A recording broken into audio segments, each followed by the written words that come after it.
What happens when one man dreams of restoring an empire that has faded into memory? Can a single ruler unite lands torn apart by centuries of conflict and ambition? The medieval German lands gave birth to warriors, poets, and kings whose names echo through the ages. Among all these figures, one emperor stands above the rest. Frederick Barbarossa, the red-bearded ruler, became the symbol of German imperial glory. His story shaped Europe for centuries to come. Chapter 1. The World of Medieval Germany. Let us begin our journey in a time long ago. Picture yourself in the heart of Europe during the 12th century. The lands we now call Germany stretched across vast territories. Dense forests covered much of the countryside. The Rhine River flowed through fertile valleys where farmers tended their crops. Castle towers rose from hilltops, watching over villages below. This was a world of knights and peasants, bishops and merchants, all living under a complex web of loyalties and obligations. The Holy Roman Empire was not like kingdoms we might imagine today. It had no single capital city where all power resided. Instead, the emperor travelled constantly from place to place. He moved between royal palaces and castles scattered across his domains. Where the emperor went, there went the court. Scribes carried documents in wooden chests. Servants transported furniture and supplies. The entire machinery of government packed up and moved along muddy roads and forest paths. This empire claimed a grand heritage. Its rulers saw themselves as successors to the ancient Roman emperors. They believed their authority came from God himself. The very name of their realm connected them to both Roman glory and Christian faith. Yet the reality often fell short of these lofty ideals. The emperor's actual power depended on many factors. He needed the support of powerful nobles. He required cooperation from wealthy cities. He had to maintain good relations with the church. Without these pillars of support, even the mightiest emperor could find himself helpless. Germany, in this era, was divided into many different territories. Duchies like Saxony, Bavaria, and Swabia held considerable independence. The dukes who ruled these lands were powerful in their own right. They commanded armies of knights. They collected taxes from their subjects. They administered justice in their courts. Some dukes traced their families back for generations. They took great pride in their noble bloodlines. They did not easily bow to any authority, even that of the emperor himself. Below the great dukes stood counts and lesser nobles. These men held smaller territories. They owed loyalty to the dukes above them. Yet they too guarded their privileges jealously. A count might control a single valley or a stretch of riverbank. His castle dominated the landscape for miles around. From its walls, he could watch the roads and demand tolls from passing merchants. He could summon his knights when war came to his borders. He lived a life of relative comfort while peasants worked his fields. The peasants formed the vast majority of the population. Most people in medieval Germany never travelled far from the village of their birth. They worked the land as their parents had done before them. They owed labour and produce to their lords. In return, they received protection and the right to farm certain plots of ground. Their lives followed the rhythm of the seasons. Spring brought planting. Summer meant tending crops and watching them grow. Autumn was harvest time, when the fruits of their labour were gathered. Winter was a season of survival, when families huddled together against the cold. Towns and cities offered a different kind of life. Urban centres had grown throughout the 11th and 12th centuries. Merchants gathered in these places to buy and sell goods. Craftsmen produced items that farmers could not make for themselves. Blacksmiths forged tools and weapons. Weavers created cloth from wool and linen. Bakers turned grain into bread. Butchers prepared meat for sale. All these trades required specialised skills passed down from master to apprentice. The cities of Germany enjoyed certain freedoms. Many had charters granting them special rights. Citizens could govern themselves through councils of leading merchants. They could hold markets and collect their own taxes. They built walls around their towns for protection. Within those walls, a different kind of society developed. Here a man might rise through skill and hard work rather than noble birth. Wealthy merchants could become as powerful as minor nobles. They dressed in fine clothes and lived in tall stone houses. They sent their sons to learn reading and writing. The church played an enormous role in medieval society. Cathedrals rose in every major city, their towers reaching toward heaven. Monasteries dotted the countryside, where monks lived lives of prayer and work. Bishops governed their dioceses with both spiritual and temporal authority. Many bishops were also princes of the empire. They ruled territories just as dukes and counts did. They commanded soldiers and collected revenues. The line between religious and political power blurred constantly. Rome stood at the centre of Western Christianity. The Pope claimed authority over all Christian souls. He was the successor of St. Peter, the rock upon which Christ had built his church. From Rome, papal commands went out to every corner of Europe. The Pope could excommunicate rulers who defied him. He could place entire kingdoms under interdict, forbidding all religious services. These were powerful weapons in an age when people genuinely feared for their immortal souls. The relationship between emperor and pope was complicated and often troubled. Both claimed supreme authority, though in different spheres. The emperor ruled the temporal world of politics and warfare. The pope governed the spiritual realm of faith and salvation. Yet these spheres overlapped constantly. Who should appoint bishops? Who should crown the emperor? Who had the final word when church and state disagreed? These questions had sparked conflicts for generations before Frederick Barbarossa was born. The investiture controversy had shaken the empire to its foundations. For decades, emperors and popes had fought over the right to appoint church officials. Emperor Henry IV had famously stood barefoot in the snow at Canossa, begging Pope Gregory VII for forgiveness. This humiliation had shocked all of Christendom. It showed that even the mightiest ruler could be brought low by papal power. The controversy had eventually been settled by compromise. Yet tensions remained just beneath the surface. Into this complex world, Frederick Barbarossa would be born. He would inherit all these challenges and contradictions. He would try to restore imperial glory while navigating between powerful nobles, wealthy cities, and ambitious popes.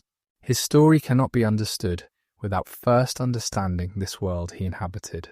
The empire he would rule was not a unified nation. It was a patchwork of territories held together by tradition, loyalty, and the force of personality.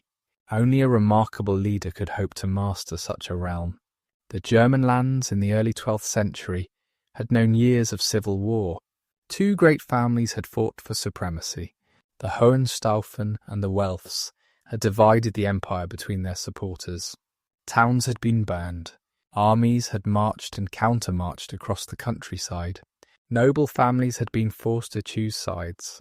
The conflict had weakened the empire and strengthened the position of individual princes.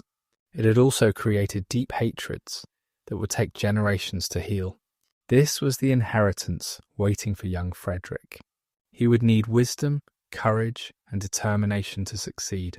He would need to balance competing interests and satisfy contradictory demands. He would need to be a warrior on the battlefield and a diplomat in the council chamber. Few men in history have faced such challenges. Fewer still have risen to meet them as Frederick Barbarossa did. The 12th century was a time of change throughout Europe. New ideas were spreading. Trade was expanding. Cities were growing. The crusading movement had opened connections to the East. Scholars were rediscovering ancient texts. A spirit of renewal was in the air. Frederick would both shape and be shaped by these currents of change. His reign would mark a turning point in medieval history. Let us now turn to the family that produced this remarkable emperor. The Hohenstaufen dynasty had risen from relatively modest beginnings. Their story shows how ambition, marriage, and military skill could elevate a family to the highest ranks of nobility. Understanding Frederick's ancestors helps us understand the man himself. He inherited not just lands and titles, but also feuds, alliances, and expectations. The weight of family history pressed upon him from his earliest days. The Hohenstaufen family took their name from a castle. High on a hill in the region of Swabia stood the fortress of Staufen. Its walls overlooked a landscape of rolling hills and fertile valleys. From this stronghold, the family had gradually extended their power. They had started as minor nobles, little different from dozens of other families in the region. Through careful marriages and loyal service, they had climbed the ladder of medieval society. Frederick of Buren was an early ancestor of importance. He served the Salian emperors faithfully during the 11th century. His loyalty was rewarded with lands and titles. He married Agnes, daughter of Emperor Henry IV. This connection to the imperial family transformed the Hohenstaufen fortunes. They were no longer merely successful nobles. They were now relatives of the emperor himself. This blood connection would prove crucial in later generations. The son of Frederick of Buren was also named Frederick. He became Duke of Swabia in the year 1105. This was a tremendous elevation for the family. Swabia was one of the great duchies of Germany. Its duke ranked among the most powerful nobles in the empire. The young duke proved himself capable of handling this responsibility. He governed his lands well and maintained order among his vassals. This Frederick married Judith, a woman of the Welf family. This marriage was meant to heal the growing division between the two great houses. The Welfs controlled Bavaria and other important territories. They had their own ambitions for imperial power. By joining the families through marriage, perhaps peace could be maintained. The couple had several children, including a son who would become Conrad III. The death of Emperor Henry V in 1125 created a crisis. Henry left no sons to succeed him. The princes of Germany had to choose a new ruler. This was their ancient right to elect the king who would then seek imperial coronation from the Pope. The election was contested and controversial. Different factions supported different candidates. In the end, Lothar of Supplinburg was chosen over the Hohenstaufen candidates. This defeat was a bitter blow to the family. They had expected that their connection to the previous dynasty would secure the throne. Instead, they found themselves on the outside looking in. Lothar was connected to the Welf family through marriage. His reign favoured Welf interests over Hohenstaufen ones. The stage was set for renewed conflict between the two houses. Conrad, the son of Duke Frederick, did not accept this situation quietly. He had himself crowned as a rival king in Italy. This bold move challenged Lothar's authority directly. Civil war erupted across Germany. Towns and castles changed hands as armies marched. The conflict dragged on for years without clear resolution. Neither side could achieve decisive victory over the other. Lothar eventually prevailed, and Conrad was forced to submit. Yet the underlying tensions remained unresolved. When Lothar died in 1137, the question of succession arose again. This time, Conrad's moment had come. The princes elected him as King Conrad III. The Hohenstaufen had finally achieved their goal. One of their own sat upon the German throne. Conrad III faced enormous challenges during his reign. The conflict with the Welfs continued to simmer. Henry the Proud, Duke of Bavaria and Saxony, was the most powerful Welf noble. He had expected to become king himself. His disappointment turned to open opposition. Conrad stripped him of his duchies, but this only intensified the struggle. When Henry the Proud died, his young son Henry inherited his claims and his hatred of the Hohenstaufen. The Second Crusade distracted Conrad from German affairs. He took the cross and led an army toward the Holy Land. The expedition was a disaster. German forces suffered terrible losses in Anatolia. Conrad himself fell ill and barely survived. He returned to Germany weakened and discouraged. The crusade had accomplished nothing except to drain resources and cost lives.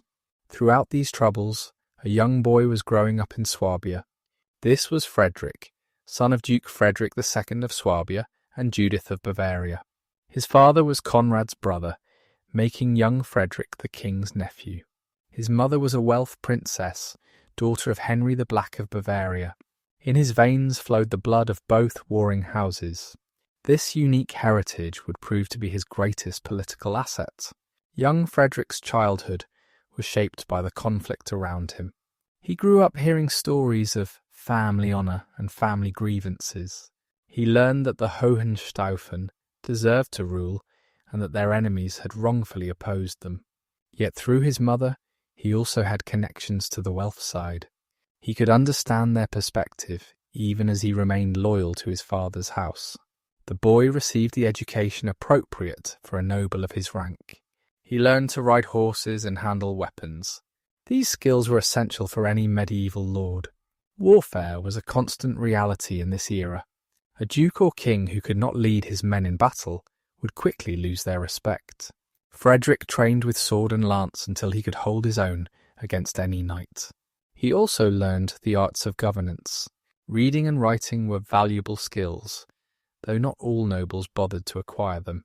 Frederick learned Latin, the language of the church and of official documents. He studied history and law. He came to understand the complex web of rights and obligations that held medieval society together. This knowledge would serve him well in later years. Religious education was also part of his upbringing. The church taught that rulers held their power from God. They were responsible for the welfare of their subject souls as well as their bodies. A good ruler should be pious and just. He should protect the church and support its mission. Frederick absorbed these teachings, though he would later interpret them in his own way. As Frederick grew to manhood, he began to take part in political affairs. His father died when Frederick was still young, and he inherited the Duchy of Swabia. This made him one of the most important nobles in Germany. He attended the royal court and participated in councils. He led troops in the ongoing conflicts. He proved himself capable and earned respect from those around him. King Conrad III watched his nephew with growing approval. The king had sons of his own, but they were young and untested. Frederick had already demonstrated his abilities. Moreover, Frederick's mixed heritage made him uniquely suited to heal the division in Germany. A Hohenstaufen through his father and a Welf through his mother, he could appeal to both sides of the conflict. Conrad's health began to fail in the early 1150s. The disappointments of his reign had taken their toll. The failed crusade haunted him. The endless conflicts with the Welfs exhausted him. He knew that his young son would struggle to hold the throne against determined opponents. A regency during a minor's childhood was always a dangerous time. Rivals would circle like wolves around a wounded deer. On his deathbed, Conrad made a fateful decision. He recommended that the princes elect his nephew Frederick rather than his own son. This was an extraordinary act of self-sacrifice for his dynasty. Conrad put the good of the empire above the interests of his immediate family. He believed that only Frederick had the strength and the connections to restore peace and order. The princes gathered to elect a new king in March of 1152. The choice was not automatic, despite Conrad's recommendation. The electors had their own interests to consider, yet Frederick's candidacy had much to recommend it. His Hohenstaufen blood satisfied that faction. His Welf connections offered hope of reconciliation. His personal qualities impressed all who knew him. He was tall and strong, with a commanding presence. His red beard was already becoming his trademark. The election was unanimous. Frederick was chosen as King of Germany. He was about 30 years old, in the prime of his life. He had energy, ambition, and ability. He had a vision for what the empire could become. Now he had the opportunity to make that vision reality. The reign of Frederick Barbarossa had begun. The new king wasted no time in addressing the problems he had inherited. His first priority was making peace with the Welfs. The young Henry, son of Henry the Proud, had grown into a formidable figure. He was known as Henry the Lion for his courage and ferocity. He controlled Saxony and hungered to recover Bavaria, which his father had lost. Frederick needed to turn this dangerous rival into an ally. The two men met and negotiated.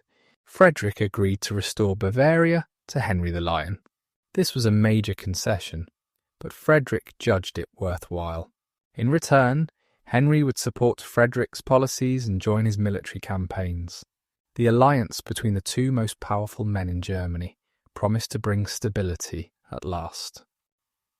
The long feud between Hohenstaufen and Welf seemed finally at an end. Frederick also worked to build relationships with other important nobles. He travelled throughout his kingdom, meeting with dukes, counts, and bishops. He listened to their concerns and addressed their grievances where he could. He confirmed their privileges and respected their rights. In return, he expected their loyalty and support. A medieval king could not simply command obedience. He had to earn it through constant effort and negotiation. The young king had grand ambitions. He wanted to restore the glory of the empire to what it had been in earlier centuries. He looked back to Charlemagne and the great emperors of the past. He believed that the empire had declined through weakness and division. Strong leadership could reverse this decline. Frederick intended to provide that leadership. Italy beckoned to him from the south. The wealthy cities of northern Italy nominally belonged to the empire. In practice, they had become largely independent during the years of German civil war. They governed themselves and kept the profits of their thriving trade. The emperor's authority was more theoretical than real. Frederick intended to change this situation. He would reassert imperial rights and restore imperial revenues. But first he needed to secure his position in Germany. He needed to be crowned emperor by the Pope in Rome. This coronation would give him the highest title in Christendom. It would confirm his place as successor to the Roman emperors of old. It would strengthen his hand in dealing with all his subjects and neighbours. The journey to Rome became Frederick's first great objective. Frederick began preparing for his Italian expedition soon after his election. Such an undertaking required careful planning. An army had to be assembled from the various territories of Germany. Supplies had to be gathered for the long march south. Diplomatic contacts had to be established with Italian powers. The young king threw himself into these preparations with characteristic energy. The army that Friedrich assembled was impressive by the standards of the time. Thousands of knights answered his summons. They came from Swabia and Franconia, from the Rhineland and Bavaria. Each knight brought his own equipment and followers. Squires attended to their needs. Servants managed the baggage trains. The host that gathered was a colourful sight, with banners flying and armour gleaming. Henry the Lion brought a substantial contingent from Saxony. His presence demonstrated the new alliance between the former rivals. Other great nobles also joined the expedition. They saw opportunity in Italy. There was plunder to be won and glory to be gained. There was also the chance to witness history. The coronation of a new emperor was a rare and magnificent event. In the autumn of 1154, the army crossed the Alps. The mountain passes were treacherous even in good weather. Snow could fall unexpectedly. Paths were narrow and steep. Pack animals stumbled and fell into ravines. Men suffered from cold and altitude. Yet the Germans pressed on, driven by their king's determination. Northern Italy presented a very different landscape from Germany. The broad plain of Lombardy stretched before them, rich with farms and dotted with cities. These cities were unlike anything in Germany. Milan, Pavia, Cremona, and others had grown wealthy from trade and manufacturing. Their populations numbered in the tens of thousands. Their walls were strong and their militias well equipped. The Italian cities had complicated relationships with each other. They competed fiercely for trade and territory. Old rivalries set neighbour against neighbour. Milan was the largest and most powerful, and therefore the most resented. Smaller cities looked for allies against Milanese domination. Some saw the German emperor as a potential protector. Others viewed him as a foreign threat to their independence. Frederick moved through this complex political landscape with growing confidence. He held court at Roncaglia near Piacenza. Here, Italian nobles and city representatives came to pay their respects. Frederick listened to their complaints and disputes. He rendered judgments according to his understanding of imperial rights. He made clear that he intended to be a real ruler, not merely a distant figurehead. The city of Milan proved troublesome from the start. The Milanese had grown accustomed to independence. They resented any attempt to limit their freedom. When Frederick demanded that they acknowledge his authority, they responded with defiance. They refused to pay the taxes and services they owed. They challenged his right to interfere in their affairs. Frederick was not yet ready for a major confrontation with Milan. He needed his imperial coronation first. He needed to establish his legitimacy before taking on the most powerful city in Lombardy. So he contented himself with lesser demonstrations of force. He destroyed several smaller towns that had defied him. These examples were meant as warnings to Milan and others. The relationship with the papacy required delicate handling. Pope Adrian IV was an Englishman, the only English pope in history. He had his own concerns and priorities. Rome itself was troubled by political unrest. A popular movement, led by Arnold of Brescia, challenged papal authority in the city. Adrian needed Frederick's help to restore order. This gave Frederick leverage in their negotiations. The two men met near Rome in June of 1155. The encounter began awkwardly. There was a dispute over protocol. Tradition required that the emperor-to-be hold the pope's stirrup when he dismounted from his horse. This was a gesture of respect and submission. Frederick initially refused to perform this service. He did not want to appear subordinate to the pope. The disagreement threatened to derail the entire coronation. Adrian refused to proceed until Frederick complied with tradition. Negotiations went back and forth. Finally, Frederick yielded. He held the stirrup as custom required. Honour was satisfied on both sides. The path to coronation was clear. First, however, Frederick had to deal with Arnold of Brescia. This radical preacher had challenged both papal and imperial authority. He called for the church to abandon its wealth and political power. He had stirred up the Roman populace against their rulers. Adrian demanded that Frederick capture Arnold and hand him over. Frederick's forces seized Arnold without great difficulty. The preacher was turned over to papal authorities. He was condemned as a heretic and executed. His body was burned and the ashes thrown into the Tiber River. This was meant to prevent his followers from preserving relics.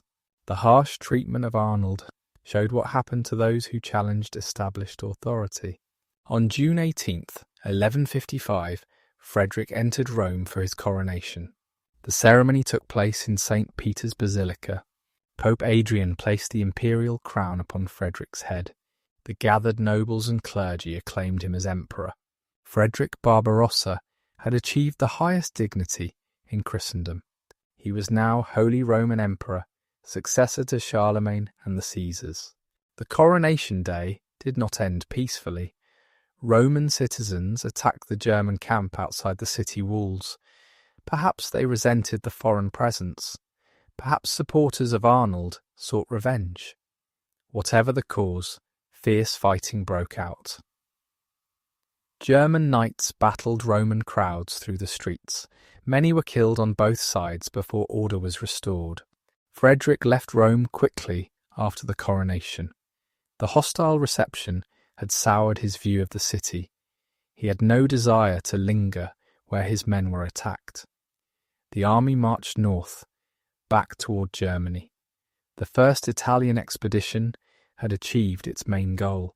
Frederick was now emperor, but he had also learned that Italy would not be easily subdued. The new emperor returned to Germany with enhanced prestige. The imperial title added weight to his authority. He could now deal with his nobles from a position of greater strength. He could pursue his vision for the empire with the full dignity of his office. The years immediately following the coronation were productive ones for Frederick's domestic policies. He worked to strengthen royal administration throughout Germany. He appointed capable men to important positions. He travelled constantly, showing himself to his subjects and hearing their concerns. He dispensed justice and resolved disputes. He confirmed charters and granted privileges. All these activities reinforced the bonds between ruler and ruled. Frederick also pursued an active marriage policy. His first wife had died without giving him children. He needed an heir to secure his dynasty's future. In 1156, he married Beatrice of Burgundy. This was a brilliant match. Beatrice brought with her the county of Burgundy, a rich territory on the empire's western border. She also proved to be a devoted wife and capable partner. Beatrice would bear Frederick many children over the years. Sons arrived to carry on the Hohenstaufen name. Daughters could be married to forge alliances with other ruling houses. The imperial family grew, and with it, Frederick's confidence in the future. His dynasty seemed secure for generations to come. The alliance with Henry the Lion continued to function during these years. The two men cooperated on various projects. Henry focused on expanding his power in northern Germany. He pushed against the Slavic peoples to the east. He founded new towns and encouraged settlement. Frederick supported these efforts, which extended Christian and German influence. Yet tensions existed beneath the surface of this alliance. Henry the Lion was proud and ambitious. He did not easily accept a subordinate role. He pursued his own interests with single-minded determination. Frederick needed Henry's support, but he also watched his powerful cousin carefully. The balance between them was always delicate. Meanwhile, events in Italy demanded Frederick's attention. The situation there had not improved since his coronation. Milan continued to defy imperial authority. Other cities followed Milan's lead or pursued their own independent courses. The revenues that should have flowed to the emperor remained in Italian hands. Frederick's vision of restored imperial glory required action. Pope Adrian IV had his own complaints about Frederick. The emperor had not fulfilled all the promises made before the coronation. Disputes arose over territories and appointments. The Pope felt that Frederick was encroaching on church prerogatives. Frederick felt that the Pope was ungrateful for the help he had received. The harmony of their first meeting gave way to mutual suspicion. A particular controversy arose over the word beneficium. At a gathering of German nobles, a papal letter was read aloud. It referred to the imperial crown as a beneficium granted by the Pope. This word could mean simply a benefit or favour, but it could also mean a fief, implying that the emperor held his crown as a vassal of the Pope. The German nobles erupted in anger at this perceived insult. They would not accept that their emperor was anyone's vassal. Frederick shared their outrage. He demanded clarification from Adrian. The Pope backed down, explaining that he had meant the word in its innocent sense, but the damage was done. Trust between emperor and Pope had been shaken. Frederick began planning a second Italian expedition. This time, he would deal decisively with Milan and the other rebellious cities. He would assert imperial rights beyond any doubt. He would show Italy that the emperor was not to be defied. The campaign would be larger and more determined than the first. The second Italian expedition began in 1158. Frederick crossed the Alps with a powerful army. He was determined to succeed where his first expedition had merely begun. The cities of Lombardy would learn to respect imperial authority. The revenues they had withheld would flow into imperial coffers. The emperor would be master in his own domains. Frederick moved first against Milan's allies. He wanted to isolate the great city before confronting it directly.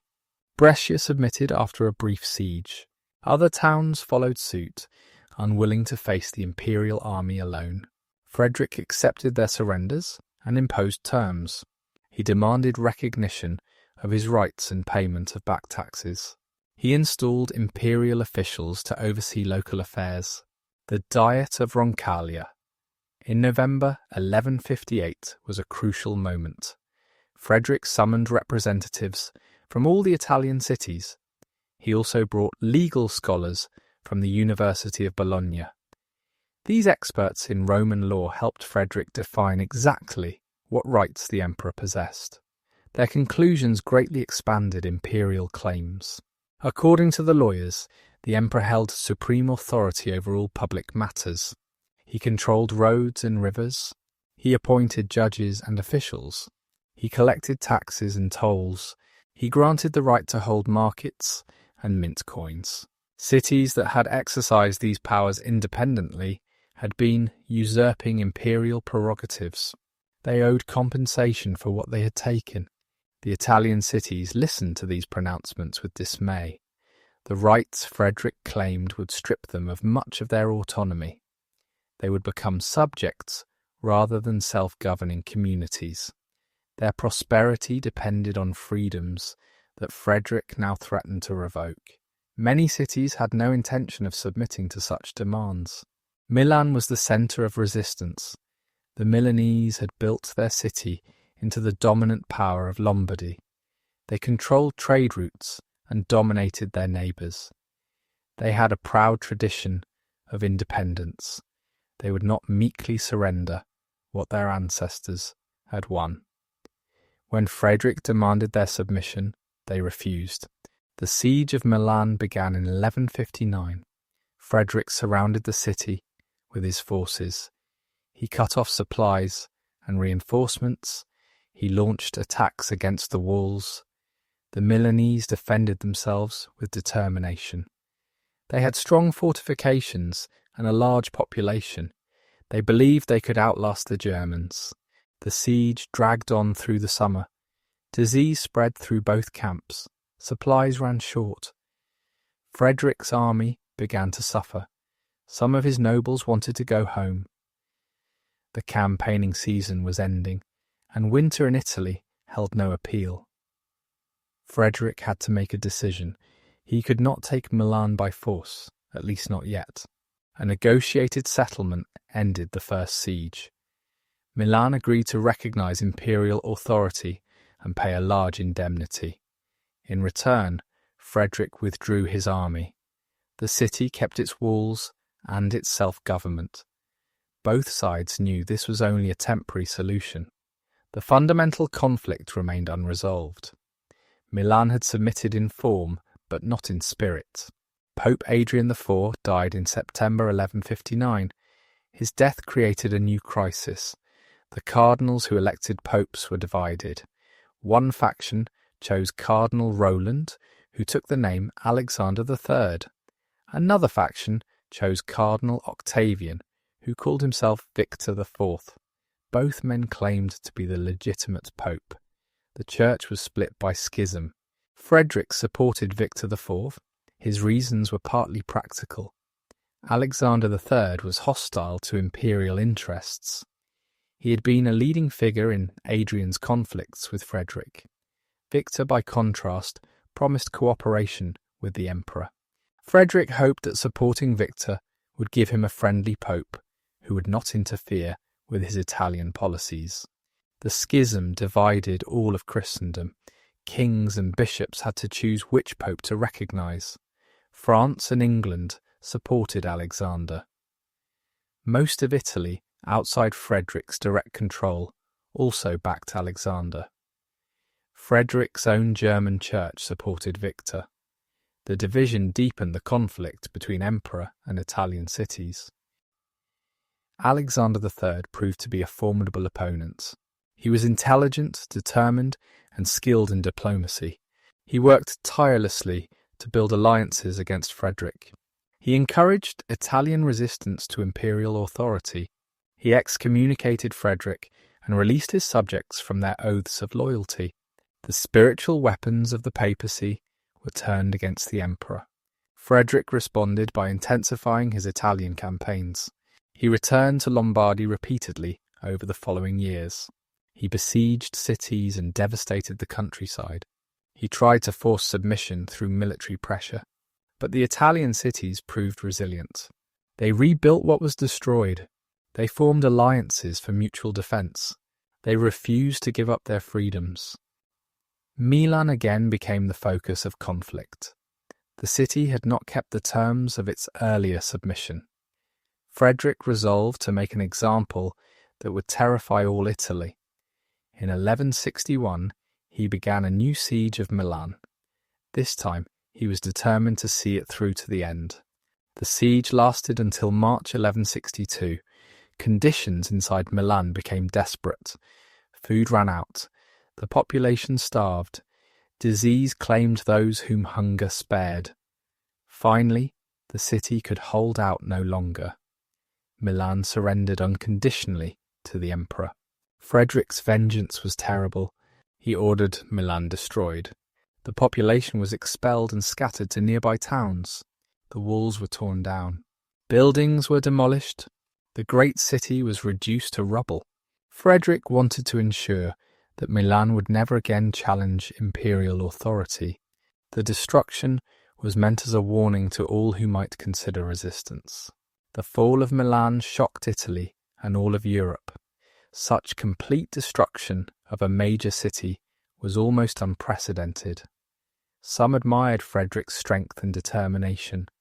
Others condemned his cruelty. The Milanese themselves never forgot or forgave.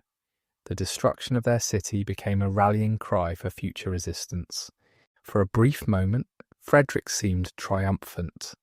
The greatest city in Lombardy lay in ruins. Other cities hastened to submit rather than share Milan's fate.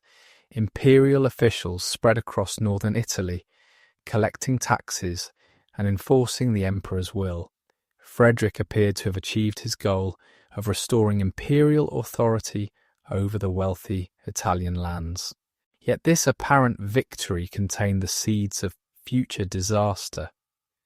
The harsh treatment of Milan united Italian opposition as nothing else could have done. Cities that had quarrelled among themselves now found common cause against the emperor. Fear of sharing Milan's fate drove them together. The memory of destruction became a powerful motivation for resistance. Frederick installed German officials throughout Lombardy. These men were called podestas, a title borrowed from Italian practice. They were supposed to administer justice and collect revenues on the emperor's behalf. Many of them proved corrupt and oppressive. They enriched themselves at the expense of the local population. They showed contempt for Italian customs and sensibilities. The behaviour of these officials alienated even those Italians who might have accepted imperial rule. Complaints poured in from every quarter. Merchants found their trade disrupted by arbitrary demands. Nobles saw their traditional rights ignored.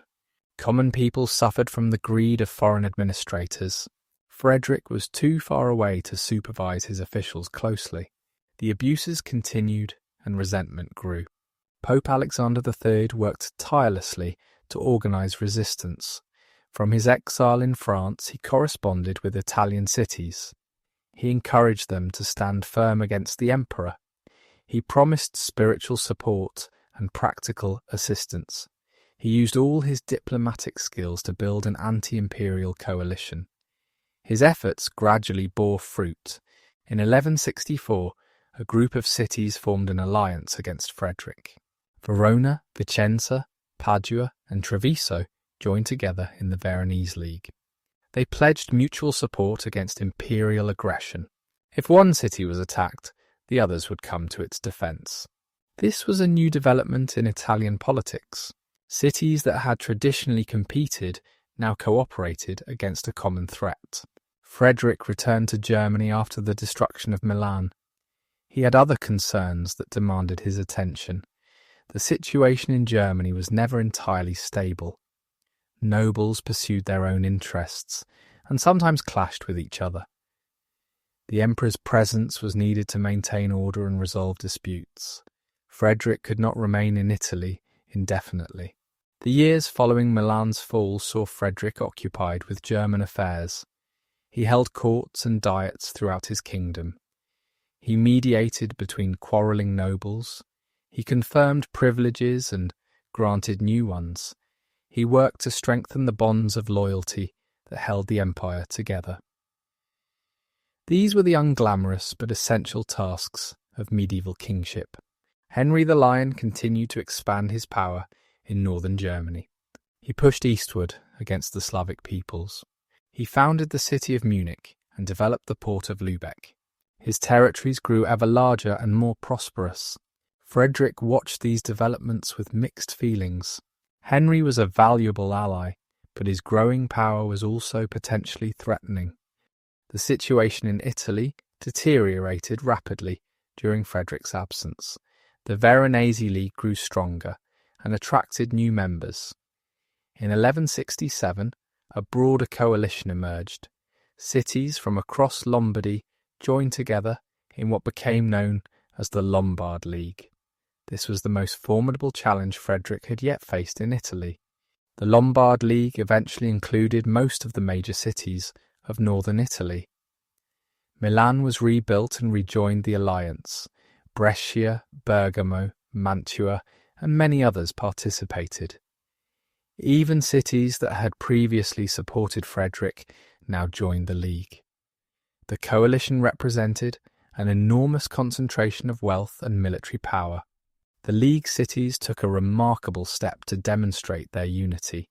They founded a new city and named it Alessandria, in honour of Pope Alexander III. This was both a practical measure and a symbolic gesture. The new city guarded an important route through the Apennine Mountains. Its name proclaimed the League's alliance with the Pope against the Emperor. Frederick could not ignore this challenge to his authority. In 1174, he launched another major Italian expedition. He brought a large army across the Alps, determined to crush the Lombard League once and for all. The campaign began with high hopes. Frederick had defeated Italian resistance before. He expected to do so again. The siege of Alessandria became the first major test. Frederick surrounded the new city and attempted to take it by force. The defenders resisted stubbornly. They knew that surrender meant destruction, as Milan had experienced. Weeks passed without significant progress. The siege dragged on through the winter months. Spring brought no breakthrough. Frederick's army suffered from disease and desertion. Supplies ran short. The emperor attempted a final assault, but it failed with heavy losses. In April 1175, Frederick was forced to withdraw from Alessandria. The city he had meant to destroy still stood. His prestige had suffered a serious blow. Frederick needed reinforcements to continue the campaign. He sent urgent messages to Germany, calling for additional troops. He particularly appealed to Henry the Lion, whose Saxon knights were among the best in the empire. A strong reinforcement from Henry could turn the tide of the Italian war. The meeting between Frederick and Henry at Chiavenna in early 1176 became one of the most famous moments in medieval German history. Frederick asked Henry to bring his forces to Italy. The emperor needed help desperately. The Lombard League was growing stronger while his own army weakened. Henry refused. The exact reasons for his refusal remain debated by historians. Perhaps he wanted concessions that Frederick was unwilling to grant. Perhaps he saw an opportunity to let his rival weaken himself in Italy. Perhaps he simply calculated that the Italian war was not in his interest. Whatever his reasoning, Henry the Lion would not help. Some accounts say that Frederick knelt before Henry, begging for assistance. Whether this dramatic scene actually occurred is uncertain. What is certain is that Henry's refusal marked the end of the alliance between the two most powerful men in Germany. Frederick never forgave this betrayal in his hour of need. The consequences would unfold in the years to come. Frederick pressed on with the forces he had. He could not simply abandon the campaign and return to Germany in defeat. His honour and his authority were at stake. He gathered what troops remained and prepared to face the Lombard League in open battle. The Battle of Legnano took place on May 29th, 1176. Frederick's army met the forces of the Lombard League near the town of Legnano, northwest of Milan. The League army was centred around a great war wagon called the Carroccio. This cart carried the standards of Milan and served as a rallying point for the Italian forces. The battle began well for Frederick. His German knights charged with their usual ferocity. They broke through the Italian lines and scattered some enemy units. For a moment, victory seemed within reach. Frederick himself fought in the thick of the combat, as was expected of a medieval king. Then the tide turned. Fresh Italian troops arrived and struck the German flank. The League infantry held firm around the Carroccio. Frederick's knights, exhausted from their initial charge, could not break through. The German formation began to crumble under the pressure. The battle became a rout. German knights fled the field in disorder. Many were cut down as they tried to escape. Frederick himself was unhorsed and disappeared in the chaos. For several days no one knew whether the emperor was alive or dead. Rumours spread that he had fallen in battle. Frederick had survived, though barely. He had escaped the battlefield and made his way to Pavia, one of the few Italian cities still loyal to him. He arrived alone and on foot, stripped of his imperial dignity. The defeat at Legnano was the worst military disaster of his reign. It shattered his hopes of subduing Lombardy by force. The aftermath of Legnano forced Frederick to reconsider his entire Italian policy. Military conquest had failed. The Lombard League was too strong to defeat with the resources available. Continuing the war would only drain the empire further. A new approach was needed. Frederick turned to diplomacy. He opened negotiations with Pope Alexander III. The schism had lasted for 17 years, weakening both the empire and the church. Frederick was now willing to abandon his anti-popes and recognise Alexander as the legitimate pontiff. In return, he hoped for peace and a restoration of normal relations. The negotiations were complex and prolonged. Many issues had to be resolved. The status of the Lombard League cities was particularly difficult. Alexander supported the League and would not abandon his allies. Frederick wanted to preserve as much of his Italian authority as possible. Both sides had to make concessions. The Peace of Venice in 1177 marked the end of the schism. Frederick met Alexander in the great church of St. Mark. In a ceremony loaded with symbolism, the emperor knelt before the pope and kissed his feet. This gesture of submission was humiliating, but Frederick accepted it as the price of peace. The reconciliation between emperor and pope was genuine.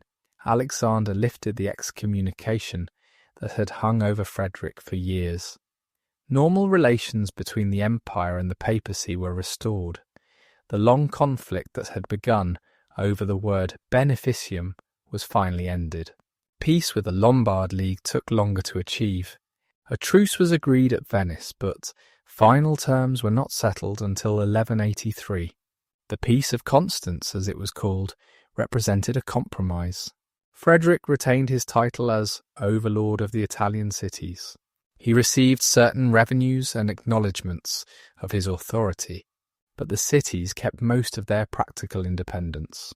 They governed themselves and controlled their own affairs. The Peace of Constance has been viewed differently by different historians. Some see it as a defeat for Frederick, a recognition that his Italian ambitions had failed. Others argue that Frederick achieved a workable settlement that preserved imperial dignity while accepting political realities. The truth probably lies somewhere between these views. Frederick emerged from the Italian wars older and wiser. He had learned the limits of military power. He had discovered that some goals could not be achieved by force alone. He had experienced both triumph and disaster. These experiences shaped his approach to the remaining years of his reign. Frederick returned to Germany with unfinished business. Henry the Lion had refused to help at the crucial moment. This betrayal could not go unpunished. The emperor, who had knelt before the Pope, would not kneel before a rebellious vassal. Henry would learn the cost of defying his sovereign. The process against Henry the Lion followed the forms of feudal law. Frederick did not simply attack his former ally. Instead, he summoned Henry to answer charges before the imperial court. Henry's enemies came forward with complaints. They accused him of various offences against their rights and properties. The legal case against Henry was carefully constructed. Henry refused to appear before the court. Perhaps he believed he was too powerful to be touched. Perhaps he thought Frederick would not dare move against him. Whatever his reasoning, his absence was a fatal mistake. Under feudal law, a vassal who refused to answer his lord's summons could be declared an outlaw. His lands and titles could be forfeit. The court proceedings continued without Henry. Witnesses testified against him. Documents were produced showing his alleged misdeeds. The legal formalities were observed with care. Frederick wanted his actions to appear just and lawful, not arbitrary or tyrannical. The other German princes watched closely. They needed to believe that Henry's fate was deserved. In 1180, the court pronounced its verdict. Henry the Lion was stripped of all his lands and titles. His duchies of Saxony and Bavaria were declared forfeit to the crown. He was banned from the empire and given a period to leave German territory. The most powerful noble in Germany had been brought low. Henry tried to resist. He gathered his supporters and prepared to fight. But his position was weaker than he had imagined. Many nobles who had seemed friendly now turned against him. They saw an opportunity to gain from his fall. They joined Frederick's forces rather than risk sharing Henry's fate. The military campaign against Henry was swift and decisive. Frederick led a large army into Saxon territory. Henry's castles fell one after another. His supporters abandoned him as the situation became hopeless. By 1181, Henry had no choice but to submit. He threw himself on Frederick's mercy. Frederick showed a degree of clemency. He did not execute Henry or imprison him permanently. Instead, Henry was sent into exile for 3 years. He went to the court of his father-in-law, King Henry II of England. His vast territories were divided among Frederick's supporters. Saxony was broken into smaller pieces. Bavaria went to Otto of Wittelsbach, founder of a dynasty that would rule Bavaria for centuries. The fall of Henry the Lion transformed the political landscape of Germany. The great territorial duchies that had challenged imperial authority were weakened. No single noble now rivaled the emperor's power. Frederick stood supreme, as he had never done before. The balance between crown and princes had shifted decisively in the crown's favour. Frederick distributed Henry's lands carefully. He rewarded those who had supported him against Henry. He created new loyalties and obligations. He bound the German nobility more closely to the imperial throne. The settlement after Henry's fall represented Frederick's greatest domestic achievement. The emperor also worked to strengthen his family's position. He arranged marriages for his children that would extend Hohenstaufen influence. His eldest son, Henry, was crowned as King of Germany during Frederick's lifetime. This was meant to ensure a smooth succession. The younger Henry would inherit his father's throne without the uncertainty of an election. Frederick's later years in Germany were relatively peaceful. The great conflicts of his reign seemed to be behind him. He had made peace with the Pope. He had crushed his most dangerous rival. He had secured the succession for his son. He could look back on decades of struggle with some satisfaction. The emperor devoted attention to cultural and legal matters. He patronized poets and scholars at his court. He encouraged the development of German literature. The great epic poems of the medieval German tradition were composed during and after his reign. Frederick's court became a centre of chivalric culture. Legal reform was another priority. Frederick issued important laws governing the peace of the land. He tried to limit private warfare among the nobles. He established procedures for resolving disputes without violence. These efforts had limited success, but they represented an attempt to create a more orderly society. Frederick also maintained his interest in Italy, though on different terms than before. He accepted the Peace of Constance and worked within its framework. He cultivated relationships with Italian cities and nobles. He visited Italy several times during his later reign. His approach was now diplomatic rather than military. A significant development was the marriage of Frederick's son Henry to Constance of Sicily. The Kingdom of Sicily, which included southern Italy, was one of the wealthiest and most advanced states in Europe. This marriage alliance promised to bring Sicily into the Hohenstaufen orbit. The implications for the future balance of power in Italy were enormous. The marriage took place in 1186. Henry was already King of Germany. Constance was the aunt of the current King of Sicily, and stood to inherit if the royal line failed. At the time, this seemed a distant possibility. The King of Sicily was young and might yet have children of his own, but fate would prove otherwise. Frederick in his 60s remained vigorous and active. He continued to travel throughout his domains. He held courts and dispensed justice. He received ambassadors and conducted diplomacy. He showed no signs of withdrawing from public life. The empire still needed his guiding hand. News from the east shattered the relative calm of Frederick's later years. In 1187, the armies of Saladin defeated the Christian forces at the Battle of Hattin. This catastrophic loss left the Crusader states virtually defenceless. Jerusalem itself fell to Saladin in October of that year. The Holy City, which had been in Christian hands for nearly 90 years, was lost. The fall of Jerusalem sent shockwaves through Christendom. Popes and kings called for a new crusade to recover the sacred places. The response was overwhelming. Rulers who had been enemies now pledged to unite against the common foe. The Third Crusade would be the greatest military expedition the medieval West had ever mounted. Frederick Barbarossa took the cross in March 1188. At the Diet of Mainz, he publicly committed himself to the crusade. This was a momentous decision. Frederick was in his mid-60s, an advanced age by medieval standards. The journey to the Holy Land was long and dangerous. Many who set out on crusade never returned. Yet Frederick felt compelled to go. The recovery of Jerusalem was the supreme goal of Christian knighthood. An emperor who ignored such a cause would be failing in his most sacred duty. Frederick had spent his life pursuing glory and honour. The crusade offered the greatest glory of all. Frederick's preparations were characteristically thorough.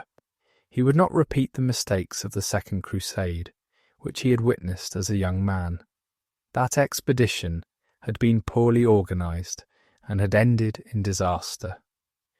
Frederick intended to do better. He planned carefully and gathered resources systematically. The army Frederick assembled was enormous. Estimates vary, but it may have numbered over 100,000 people when all followers and servants are included. The fighting force alone comprised perhaps 15,000 to 20,000 knights and many more infantry. This was by far the largest army Frederick had ever commanded. Frederick chose to march overland rather than travel by sea. The land route was longer and more arduous, but it avoided dependence on Italian ships. Frederick's relations with the Italian maritime cities were not warm enough to trust them with his army's transportation. The overland route also allowed the army to remain together as a coherent force.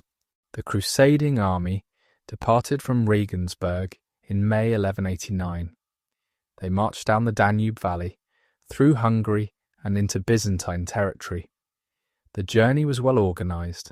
Frederick had negotiated passage rights with the kingdoms along the route. Supplies were arranged in advance. The army maintained good discipline.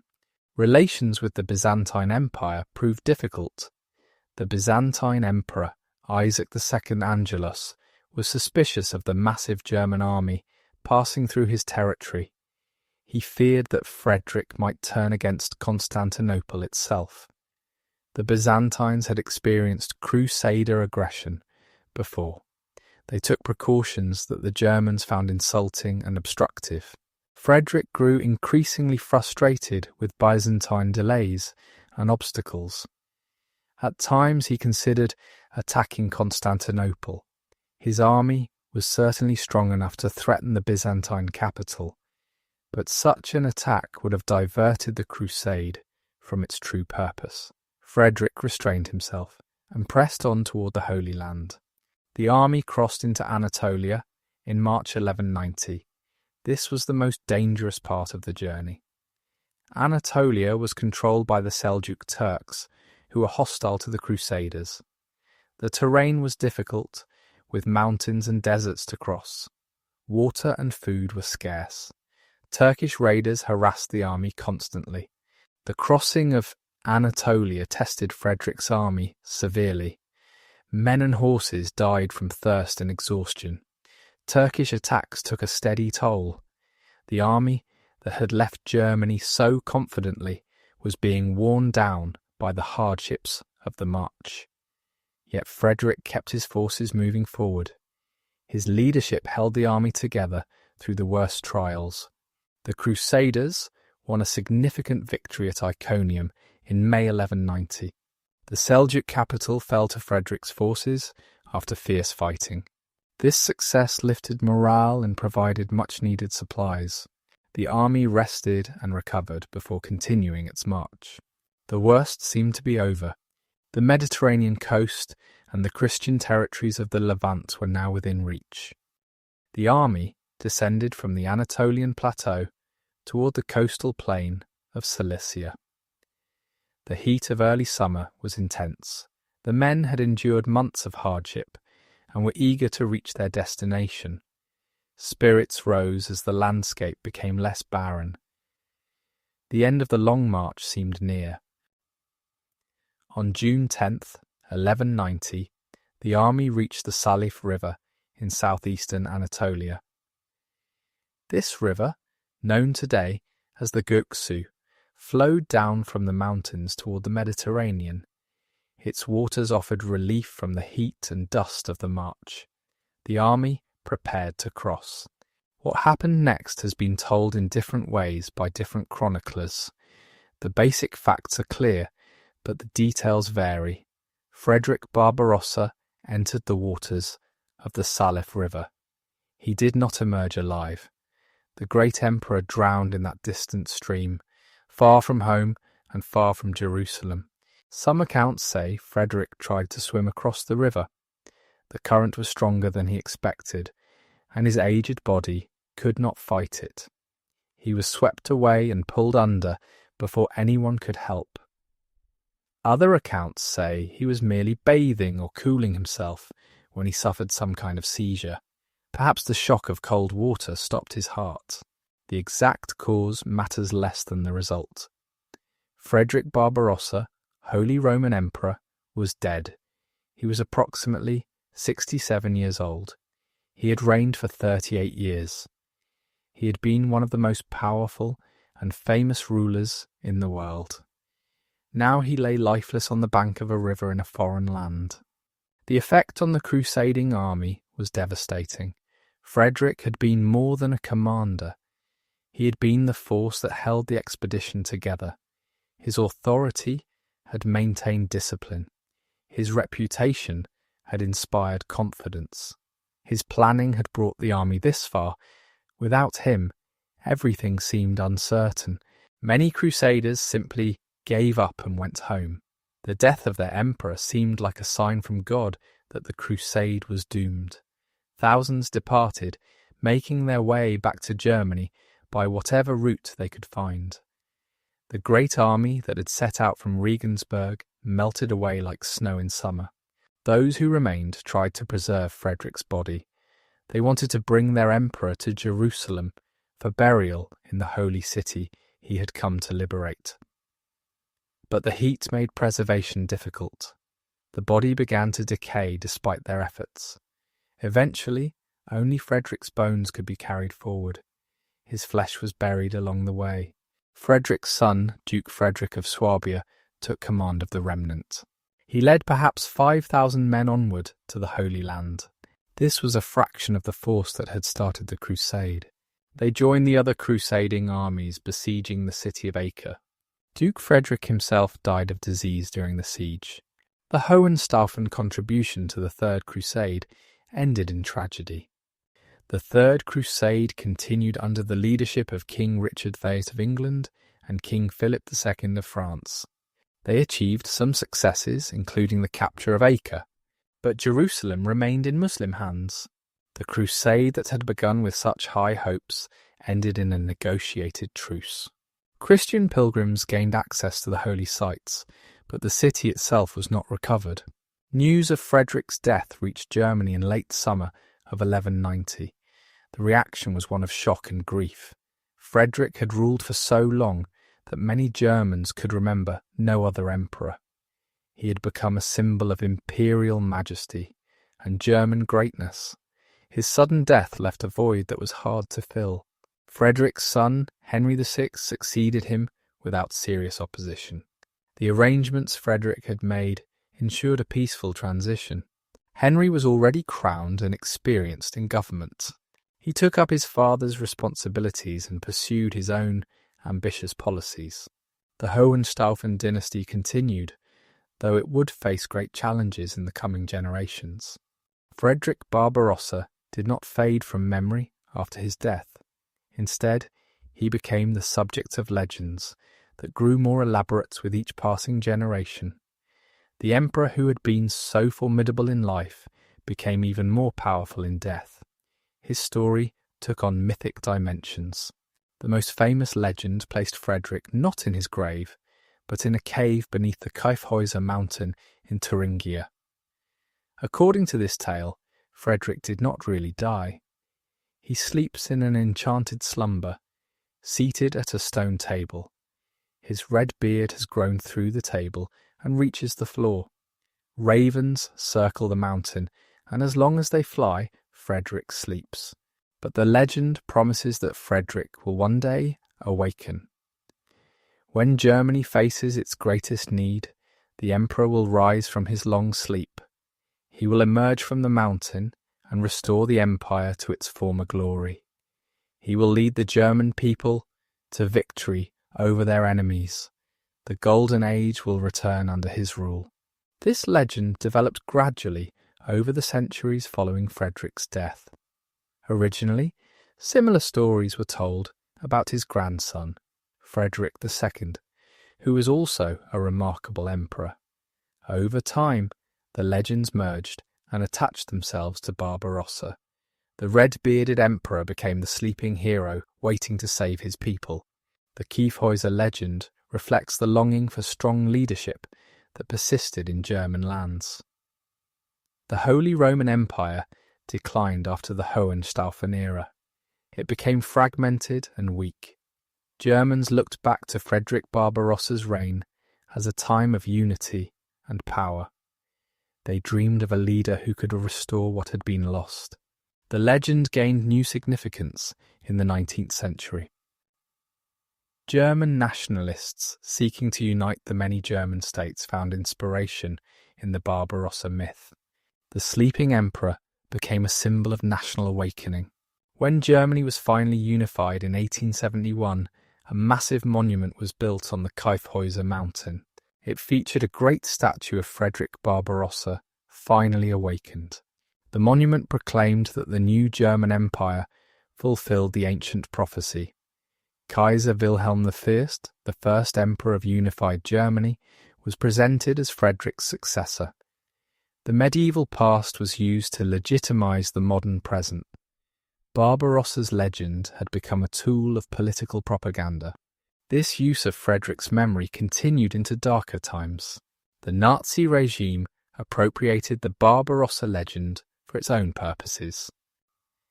The invasion of the Soviet Union in 1941 was codenamed Operation Barbarossa. Hitler saw himself as the heir to Frederick's imperial ambitions. The association with such evil has complicated Frederick's legacy in modern Germany. Yet the historical Frederick Barbarossa was neither the sleeping saviour of legend nor the proto-fascist of later appropriation. He was a medieval ruler operating within the constraints and possibilities of his time. Understanding him requires setting aside both the romantic myths and the modern misuses of his memory. What kind of man was Frederick Barbarossa? The sources allow us to form a picture, though it remains incomplete. Medieval chroniclers were not interested in psychological analysis, as modern biographers are. They recorded deeds and speeches rather than inner thoughts and feelings. Yet patterns emerge from the evidence. Frederick was physically impressive. He was tall and well built, with the bearing of a warrior. His most distinctive feature was his red gold beard, which gave him his famous nickname. Barbarossa is Italian for red beard.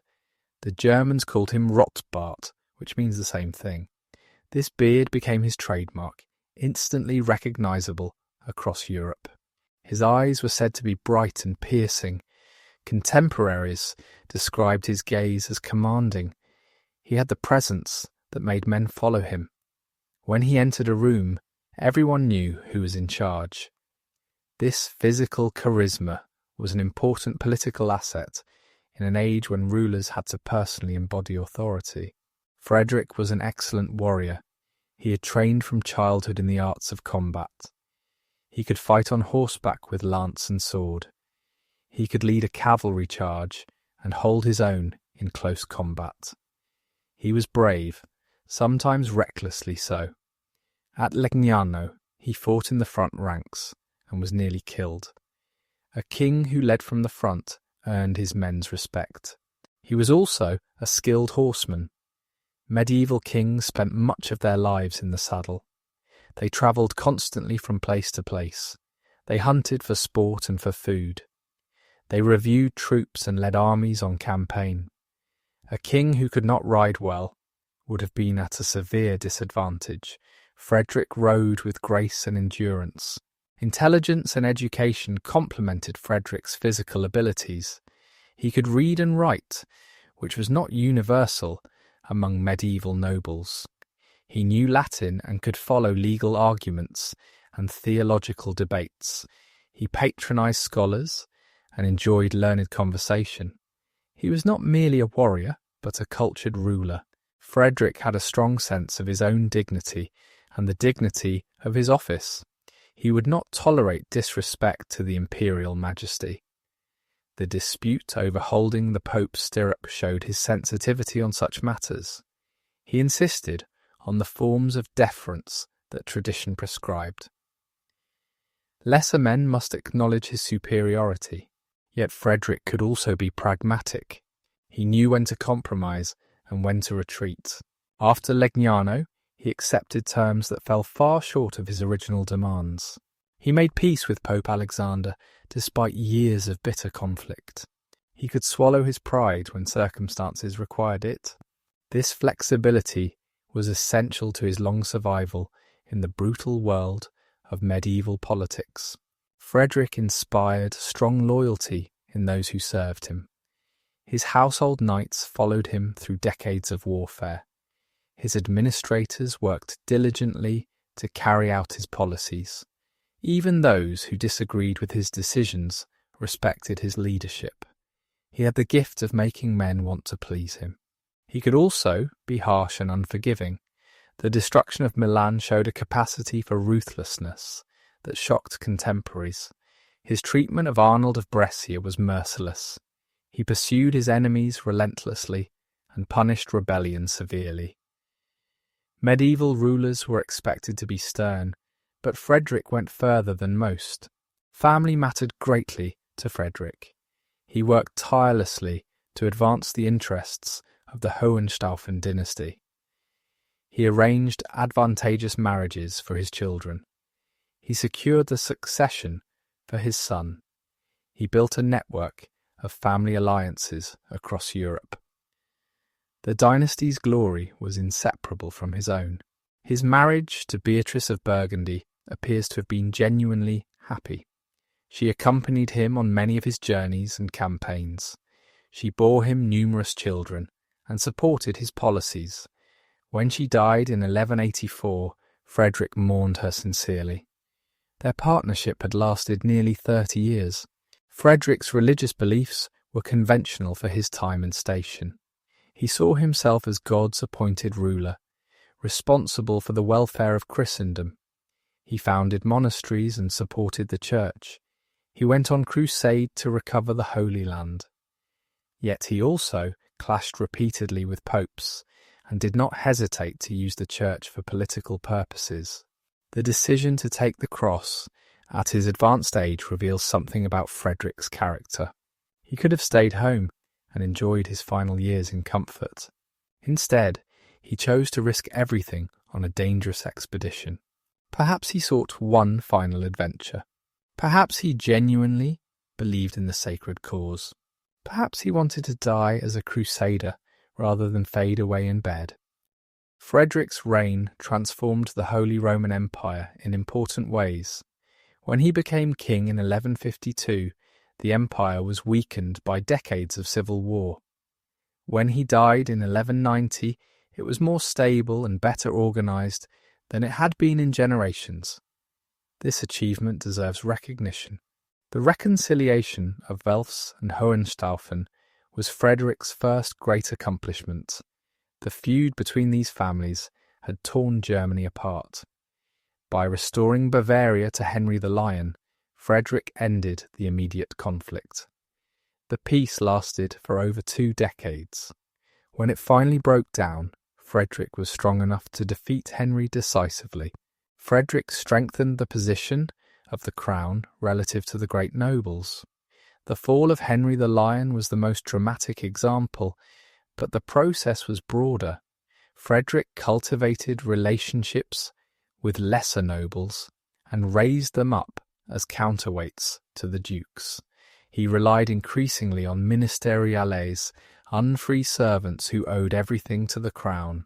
The ministeriales were a distinctive feature of German society.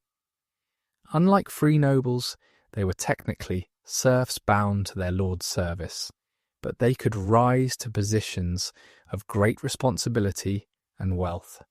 They served as administrators, soldiers, and advisors. Their loyalty was to the ruler who had elevated them, not to any independent power base. Frederick used ministeriales extensively in his government. He appointed them to important offices and rewarded them with lands and privileges. They formed a class of royal servants dependent on imperial favour. This gave Frederick a more reliable instrument of rule than the great nobles, whose support was always conditional. Imperial finances improved under Frederick's management. He was a careful steward of royal resources. He developed the crown lands and increased their revenues. He collected the taxes and fees owed to the emperor. He managed his resources efficiently, though he was never as wealthy as he needed to be. The Italian revenues that Frederick sought never materialized as he had hoped. The Peace of Constance left most of the wealth of the Lombard cities in local hands. Frederick received acknowledgement of his overlordship and some payments, but not the systematic exploitation he had originally envisioned. Italy remained a drain on imperial resources rather than a source of profit. Frederick's legal initiatives had lasting significance. He issued important legislation governing public order. The Landfrieden, or territorial peace, aimed to limit private warfare among the nobles. Disputes were supposed to be settled through legal processes rather than violence. Enforcement was imperfect, but the principle was established. The emperor also promoted the development of Roman law within the empire. The scholars at Bologna who had helped define imperial rights at Roncaglia continued their work. Roman law provided a systematic framework for understanding legal relationships. It strengthened the theoretical basis for imperial authority. Over time, Roman law would transform legal practice throughout Germany. Frederick's reign saw significant economic developments. Trade expanded along the great rivers and overland routes. Towns grew in size and prosperity. New settlements were founded, especially in the eastern regions. The population increased, and with it the wealth of the empire. Frederick did not cause all these developments, but his rule provided a stable framework within which they could occur. Cultural life flourished during and after Frederick's reign. The great works of medieval German literature date from this period. The Nibelungenlied, the epic tale of Siegfried and the Burgundians, was composed around the turn of the 13th century. Minnesang, the German tradition of courtly love poetry, reached its height. Frederick's court attracted poets and musicians who celebrated chivalric ideals. The emperor himself became a figure of literature. Stories about Frederick circulated during his lifetime and multiplied after his death. He appeared as a character in poems and chronicles. His deeds were celebrated and sometimes exaggerated. The literary Frederick merged with the historical Frederick to create the legendary figure who would endure for centuries. The relationship between Frederick and the papacy was central to his reign. It shaped his Italian policies and affected his standing throughout Christendom. Understanding this relationship requires appreciating the complex nature of medieval church-state relations. Frederick believed that the emperor held his authority directly from God. He did not accept that imperial power derived from or depended on the Pope. The coronation in Rome was a sacred ceremony, but it confirmed rather than created imperial authority. The emperor was God's representative in temporal affairs, just as the Pope was God's representative in spiritual matters. This view brought Frederick into conflict with popes who held different opinions. Many churchmen believed that the Pope stood above all earthly rulers. The Pope could make and unmake emperors. He could judge their conduct and punish their sins. The famous confrontation between Henry IV and Gregory VII at Canossa had established papal claims to supremacy. Frederick pushed back against these claims throughout his reign. He insisted on his independent dignity and authority. He would not be treated as a subordinate or a servant of the Church. The dispute over the stirrup at his coronation illustrated this determination. Frederick would show respect to the Pope, but not submission. The schism that began in 1159 was the most dramatic expression of this conflict. Frederick's support for Victor IV and his successors against Alexander III divided the Church for nearly 2 decades. Frederick believed he had the right to influence papal elections and to recognise whichever candidate he preferred. The Pope's authority, in his view, required imperial confirmation. Frederick's anti-popes never gained wide acceptance. Most of Christendom recognised Alexander III as the legitimate pope. Frederick found himself isolated, with only his German church supporting his position. The schism weakened both emperor and church. It distracted from more important matters and created unnecessary divisions. The reconciliation at Venice in 1177 was a pragmatic compromise. Frederick acknowledged Alexander as the true pope. In return, Alexander lifted the excommunication and restored Frederick to communion with the Church. Both men recognized that continued conflict served neither of their interests. The ceremony at St. Mark's Basilica symbolized their mutual acceptance. The famous image of Frederick kissing the Pope's feet has been interpreted in different ways. Some saw it as imperial humiliation, proof that the Pope stood above the Emperor. Others viewed it as a conventional gesture of respect, no different from what any Christian might offer the Holy Father. Frederick himself probably saw it as a necessary formality, unpleasant but not truly degrading. After Venice, Frederick maintained generally good relations with the papacy. He had learned that open conflict with Rome was costly and ultimately futile. The popes, for their part, appreciated having a cooperative emperor. The remaining years of Frederick's reign saw no major church-state conflicts. Both sides had other concerns to occupy their attention. Frederick's relationship with the German Church was more straightforward. The bishops and abbots of Germany were his natural allies. Many of them owed their positions to imperial favour.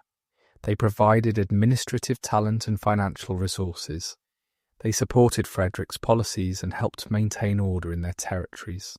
The emperor appointed bishops and invested them with their offices. This practice had been controversial during the investiture controversy of the previous century. The Concordat of Worms in 1122 had established a compromise. The emperor could be present at episcopal elections and invest bishops with their temporal properties. The Pope retained authority over spiritual matters. Frederick worked within this framework while maximising his influence. He ensured that loyal candidates were elected to important sees. He rewarded faithful bishops with privileges and protection. He punished those who opposed him. The German Church remained firmly under imperial influence throughout his reign. Monasteries also played an important role in Frederick's Germany. These religious houses were centres of prayer, learning, and economic activity. They preserved ancient texts and produced new writings. They cleared land and developed agriculture. They provided hospitality to travellers and charity to the poor. Frederick founded and patronised numerous monasteries. These foundations served both religious and political purposes. A monastery established in a frontier region helped extend Christian civilization. A monastery endowed by the emperor demonstrated his piety and generosity. The monks prayed for the emperor's soul and the welfare of his realm. The Cistercian order was particularly active during Frederick's reign. These monks followed a strict interpretation of the Benedictine rule.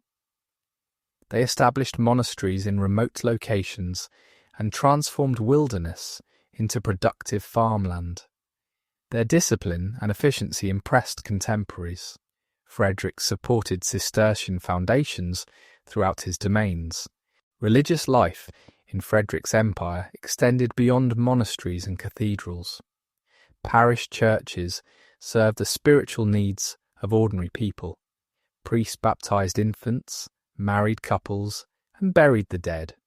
They preached sermons and heard confessions. They administered the sacraments that medieval Christians believed essential for salvation. The quality of parish clergy varied enormously. Some priests were educated and devoted to their duties. Others were ignorant and neglectful. Reformers complained about clerical abuses throughout the medieval period. Frederick supported efforts to improve clerical standards, though progress was slow and uneven. Heresy was a growing concern during the 12th century. Movements that challenged official church teaching appeared in various parts of Europe. The Cathars in southern France were the most significant, but other groups also attracted followers. The church responded with preaching, persuasion, and eventually persecution. Frederick supported the church's efforts against heresy. He saw religious unity as essential to social order. Heretics threatened not just the church but the entire structure of Christian society.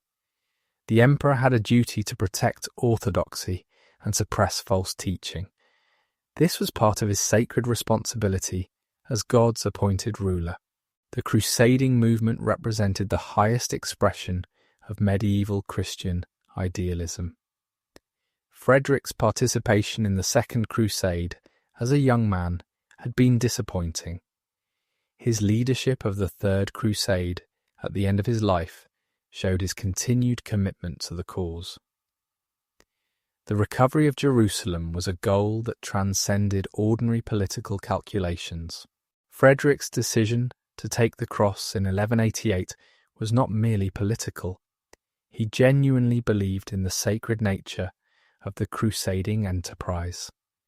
The fall of Jerusalem to Saladin was a catastrophe that demanded response. A Christian emperor could not stand aside while the holy city remained in Muslim hands. Honour and faith both required action. Frederick Barbarossa governed an empire of enormous size and complexity. His territories stretched from the North Sea to central Italy, from Burgundy to the borders of Poland. No medieval ruler could directly control such vast domains. Frederick had to work through intermediaries and rely on local authorities to maintain order. The emperor's court was the centre of government. Here decisions were made and disputes resolved. Here nobles came to seek favour and present petitions. Here ambassadors delivered messages from foreign rulers. The court was not a fixed institution in a single location. It travelled with the emperor as he moved through his domains. Frederick spent much of his reign on the move. He travelled from palace to palace, from city to city. His itinerary took him across Germany and into Italy repeatedly. This constant movement served multiple purposes. It allowed Frederick to show himself to his subjects and remind them of his authority. It distributed the burden of supporting the court across different regions. It kept potential troublemakers off balance. The royal household managed the practical details of government. Chamberlains oversaw the emperor's personal affairs. Stewards managed food and supplies. Marshals supervised horses and military matters. Chaplains handled religious services and correspondence. These household officers were among the most powerful men in the empire. The chancellor was particularly important. This official supervised the production of royal documents. Charters, letters, and decrees all passed through the chancery.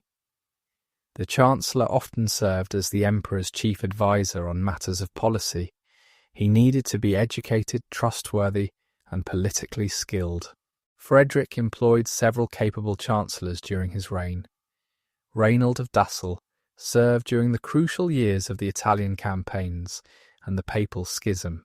He was brilliant, ambitious, and utterly devoted to imperial interests. His death during an epidemic in 1167 was a serious loss. Later chancellors continued his work of building an efficient administration. Royal documents were essential tools of government. Charters recorded grants of land, privileges, and rights. They served as proof of what the emperor had given and what he expected in return. Hundreds of charters survive from Frederick's reign, providing valuable evidence of his activities and policies. The language of these documents was Latin, the universal language of medieval administration. Scribes trained in the chancery produced documents according to established formulas. The style and format of imperial charters followed traditions going back centuries. This continuity emphasized the emperor's connection to his predecessors. Frederick held formal assemblies called diets at regular intervals. These gatherings brought together the leading nobles and churchmen of the empire. They discussed matters of common concern and made collective decisions. The emperor presided, but he could not simply dictate outcomes. He had to persuade and negotiate with the assembled magnates. The most important diets dealt with questions of war and peace, taxation, and legislation. Frederick used these assemblies to build consensus for his policies. He presented his plans and listened to responses. He modified his proposals when necessary to gain support. The diets were not democratic in any modern sense, but they did involve consultation and consent. Justice was the central function of medieval kingship. The emperor was the supreme judge in his realm. He heard appeals from lower courts and decided cases that others could not resolve. His judgments established precedents that guided future decisions. The administration of justice was both a duty and a source of revenue. Frederick took his judicial responsibilities seriously. He devoted considerable time to hearing cases and rendering verdicts. He tried to be fair and consistent in his judgments. His reputation for justice enhanced his authority and encouraged people to bring their disputes to his court. A king known for justice attracted loyalty and respect. The emperor could not personally hear every case in his vast domains. He delegated judicial authority to counts, bishops, and other officials. These men held courts in his name and applied his laws. They reported to the emperor and could be held accountable for their conduct. The system was imperfect, but it extended royal justice across the empire. Frederick issued important legislation to maintain public order. The concept of the Landfrieden, or territorial peace, aimed to limit violence and protect travellers. Those who broke the peace faced severe penalties. The emperor and his officials were responsible for enforcing these rules. Success was partial, but the effort represented an important assertion of royal authority. Taxation in the medieval empire was complicated and limited. The emperor had no power to impose general taxes on his subjects. His revenues came from his own lands, from fees and fines, from tolls and customs duties, and from special payments by cities and nobles. These sources were insufficient for Frederick's ambitious policies. The Italian campaigns were particularly expensive. Armies had to be paid, supplied, and transported. Sieges consumed enormous resources. The costs far exceeded what Frederick could raise from ordinary revenues. He had to borrow money, sell privileges, and squeeze every possible source of income. Financial constraints limited what he could accomplish. Frederick tried to increase imperial revenues from Italy. The rights defined at Roncaglia would have provided substantial income if fully enforced. The resistance of the Lombard cities prevented this. The Peace of Constance left most Italian wealth in local hands. Frederick's Italian ambitions were undermined by his inability to tap Italian resources. In Germany, Frederick managed his resources more successfully. He developed the crown lands and increased their productivity. He founded new towns and encouraged economic growth. He maintained good relations with the wealthy cities of the Rhineland. These efforts improved imperial finances, though they never solved the fundamental problem of limited revenue. The ministeriales, those unfree servants who rose to positions of power, played an increasingly important role in Frederick's administration. They served as castellans, administrators, and military commanders. Their legal status as unfree persons made them entirely dependent on the emperor. They could not build independent power bases or challenge royal authority. Frederick elevated many ministeriales to positions of great responsibility. He trusted them more than he trusted the free nobles, whose loyalty was always conditional. The ministeriales formed a reliable core of royal servants. Their rise represented a significant change in the structure of German society and government. Local government in the empire varied enormously from region to region.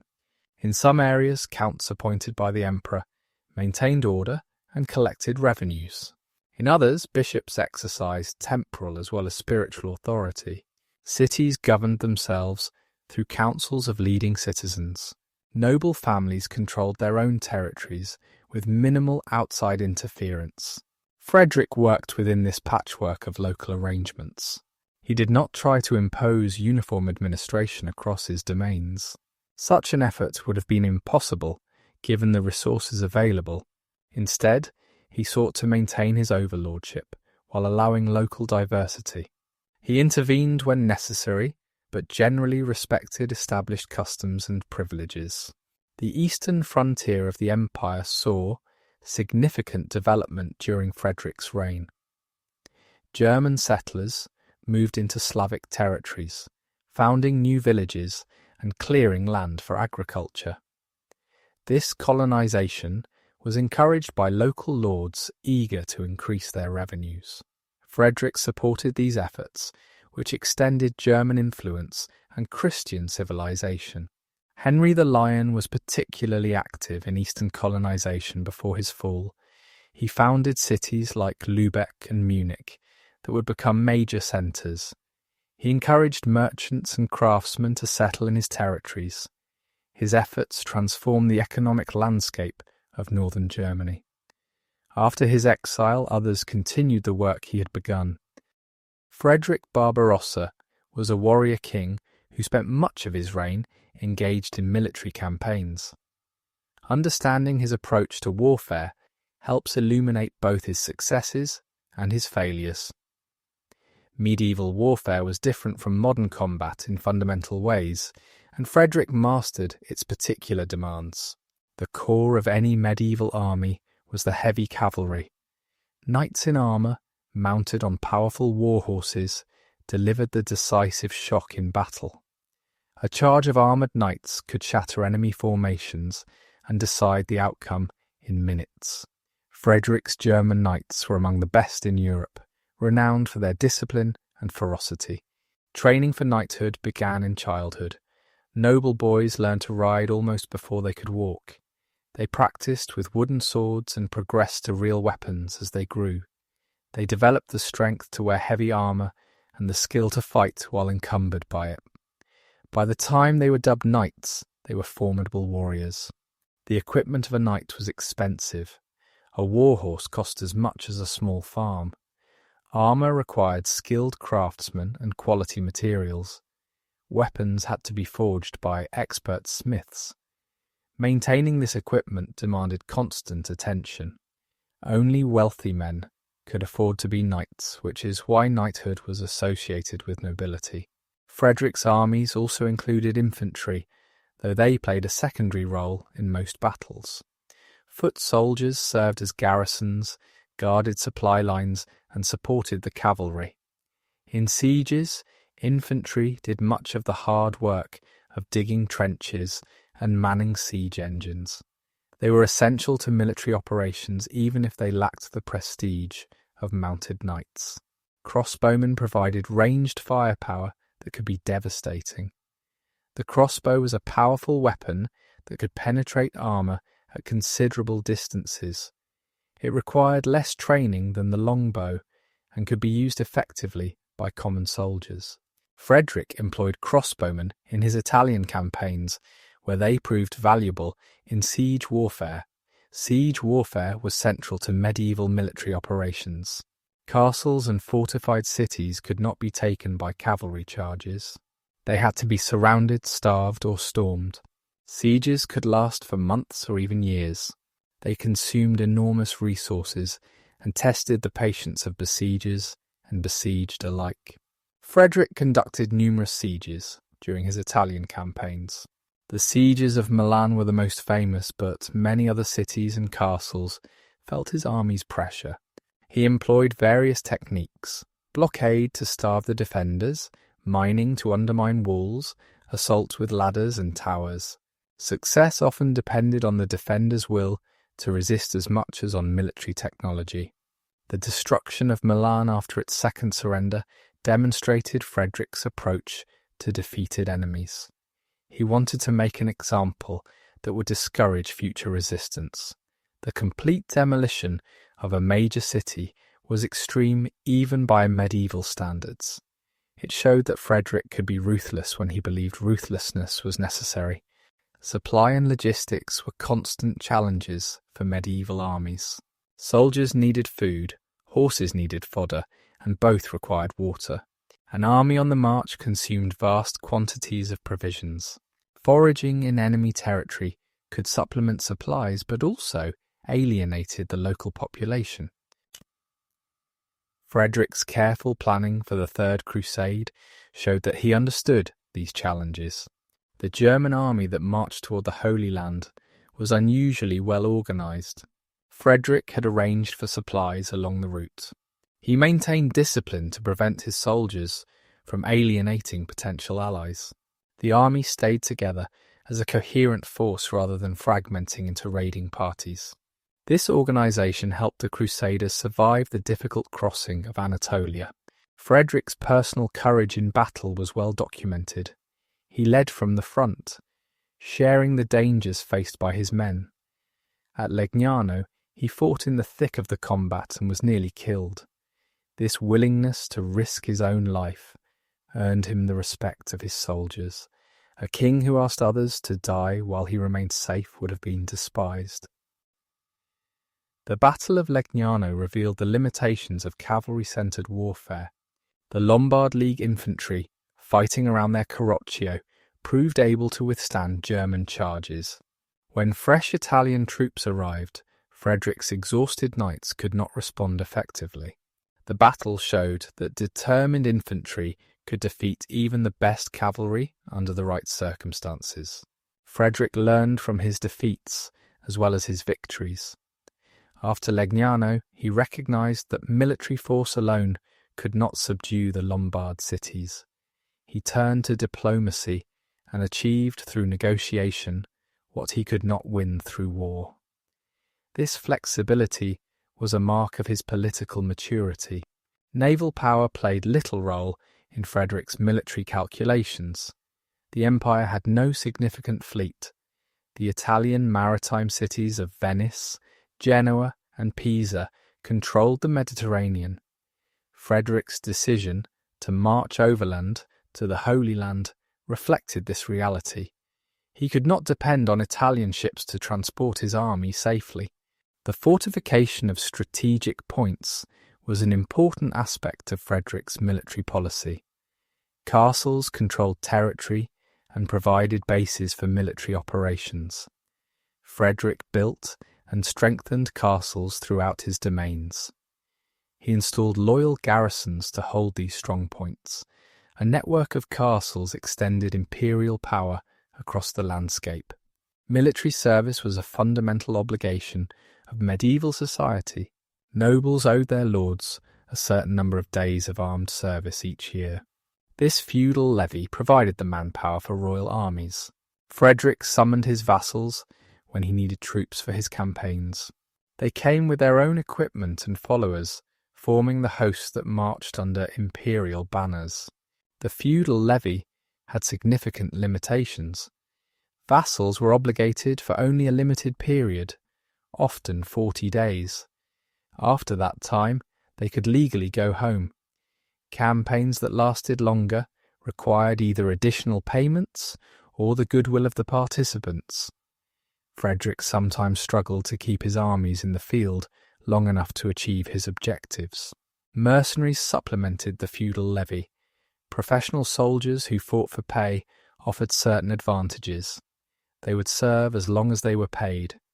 They had no conflicting loyalties to distract them. They were often more experienced and better trained than feudal levies, but they were expensive, and their loyalty lasted only as long as the money flowed. Frederick used mercenaries when necessary, though he preferred to rely on his feudal vassals. The costs of mercenary forces strained his limited finances. He could not afford to maintain a large standing army. His military power depended ultimately on his ability to summon and lead the warriors who owed him service. The relationship between Frederick and the German princes was fundamental to his reign. The princes were the great nobles who controlled the major territories of the empire. dukes, margraves, and counts held power that the emperor could not ignore. Frederick had to work with these men, not against them, if he wanted to accomplish anything. The princes elected the king. This was their ancient right, jealously guarded against any attempt to make the monarchy hereditary. When Frederick became king in 1152, it was because the princes chose him. They could have selected someone else. Frederick never forgot that his crown depended on princely consent. The electors expected something in return for their support. They wanted confirmation of their privileges and respect for their rights. They wanted a king who would listen to their concerns and address their grievances. They wanted a share in the glory and profit of royal enterprises. Frederick had to satisfy these expectations or risk losing their loyalty. Frederick's strategy was to balance the princes against each other. He did not want any single noble to become too powerful. He raised up some families while keeping others in check. He created new nobles to counterbalance old ones. He played rivals against each other to prevent any unified opposition to his authority. The reconciliation with Henry the Lion at the beginning of Frederick's reign illustrated this balancing act. By restoring Bavaria to Henry, Frederick gained a powerful ally, but he also created a potential rival whose territories stretched across northern Germany. Frederick watched Henry carefully, ready to act if the balance tipped too far.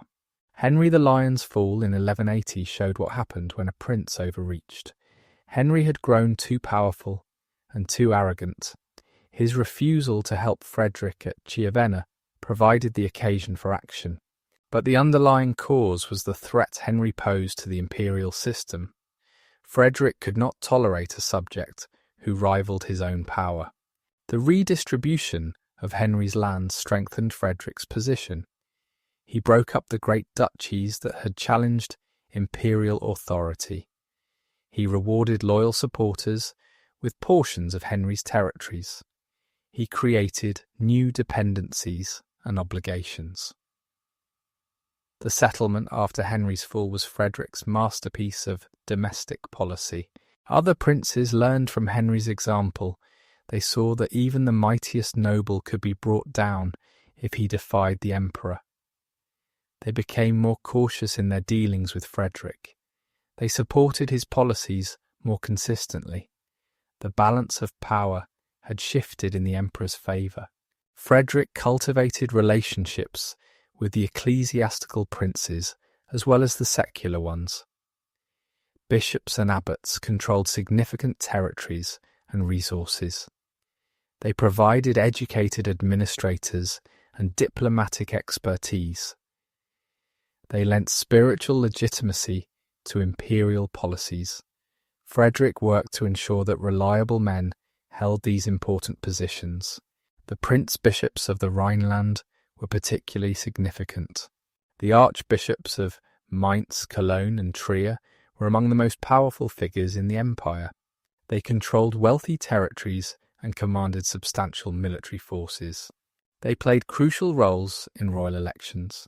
Frederick maintained close relationships with these prelates throughout his reign. The lesser nobility also required attention. Counts and barons held smaller territories, but collectively wielded considerable influence. They served in royal armies and attended imperial courts. They could support or obstruct royal policies in their local areas. Frederick tried to keep them satisfied and loyal. The ministeriales, those unfree servants who rose to prominence, occupied an ambiguous position in the social hierarchy.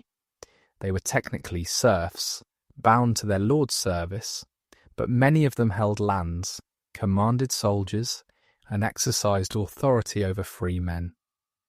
Their rise challenged traditional social categories. Frederick relied heavily on ministeriales precisely because of their dependent status. They owed everything to imperial favour and had no independent power base. They could be trusted to carry out orders without pursuing their own agendas. Frederick elevated many ministeriales to positions that would previously have been held by free nobles. This policy created tensions with the traditional nobility. Free nobles resented seeing unfree men rise to positions of power and influence. They complained that the social order was being overturned. Frederick ignored these complaints. He needed reliable servants more than he needed to preserve social distinctions. The prince's relationship with their own vassals mirrored the emperor's relationship with them. Just as Frederick had to manage the princes had to manage their subordinates. Power in medieval Germany was distributed across multiple levels. Authority flowed downward through chains of lordship and vassalage. Frederick tried to insert himself into these chains wherever possible. He cultivated direct relationships with nobles who were technically vassals of the princes. He heard appeals from those who felt mistreated by their immediate lords. He positioned himself as the protector of all his subjects, not just those who held directly from him. This policy brought Frederick into conflict with princes who resented interference in their territories. They wanted to be masters in their own lands without imperial meddling. Frederick had to balance his desire to extend royal authority against the need to maintain princely support. It was a delicate calculation that required constant adjustment. The prince's military obligations were crucial to Frederick's power. When he summoned them to war, they were supposed to come with their knights and soldiers.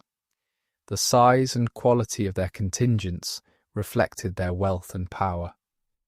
Frederick depended on these princely forces for his Italian campaigns and other military enterprises, but the princes could not be compelled to serve indefinitely. Their obligations were limited by custom and contract. They could refuse to participate in campaigns they considered unjust or unwise. Henry the Lion's refusal to join the Italian campaign of 1176 showed the limits of imperial authority. Frederick could ask, but he could not command. The diets provided a forum for negotiation between emperor and princes. At these assemblies, Frederick presented his plans and sought support. The princes voiced their concerns and bargained for concessions. Decisions emerged from this process of consultation and compromise. The emperor was powerful, but he was not absolute.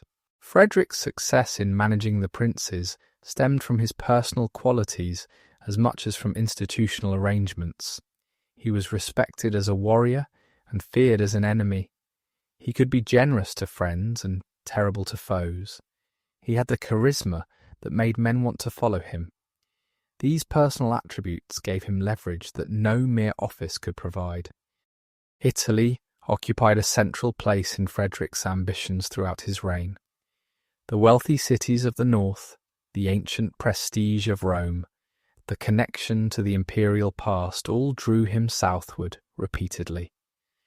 Understanding Frederick's Italian policy requires appreciating both what he hoped to achieve and why he ultimately fell short.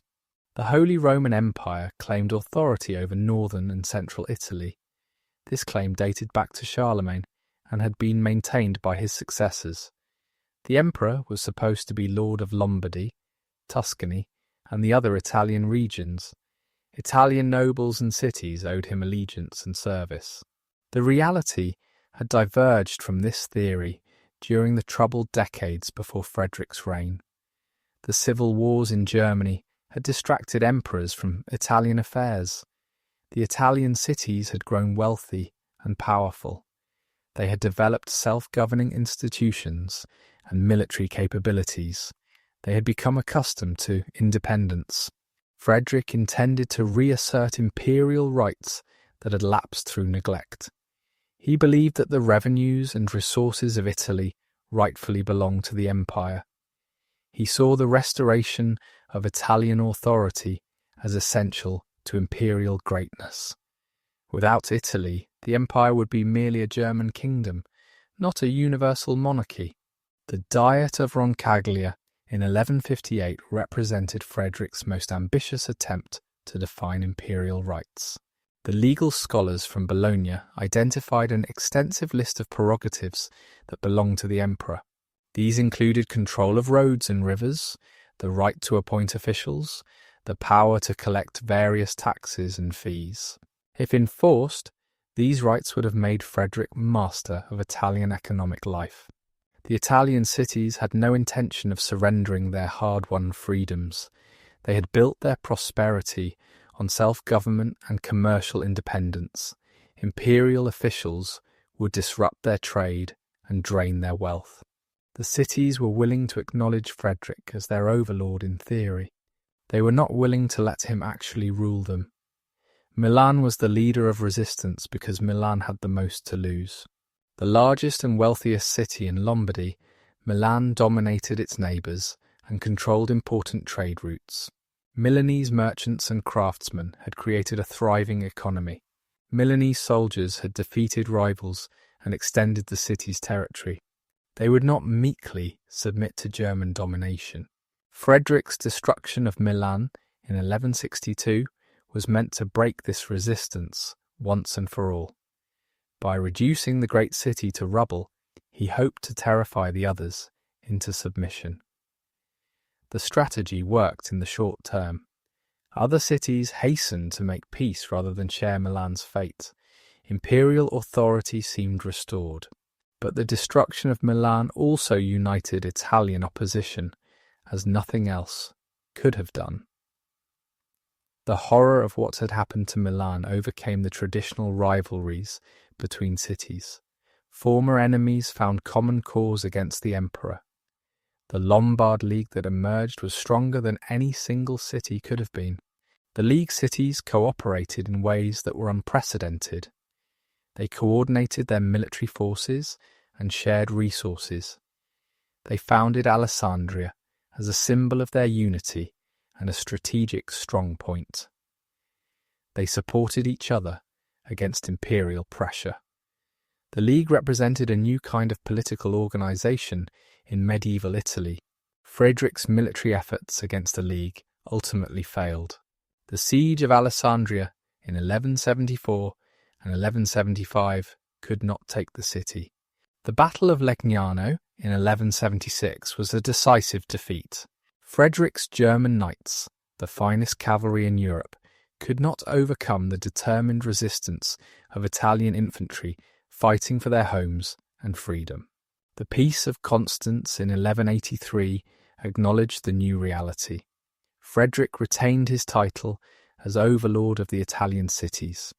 He received certain revenues and ceremonial acknowledgements. But the cities kept their self-government and their practical independence. They had won the right to manage their own affairs without imperial interference. Historians have debated whether Frederick's Italian policy was a mistake from the beginning.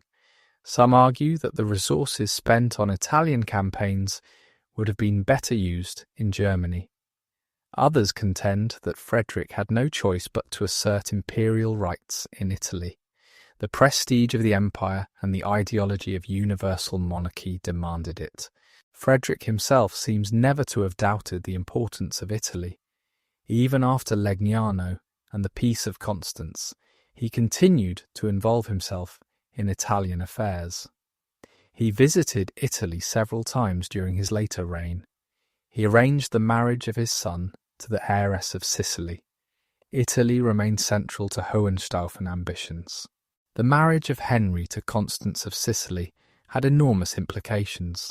If Constance inherited the Sicilian kingdom, the Hohenstaufen would control both the empire and southern Italy. The papacy would be surrounded by Hohenstaufen territories.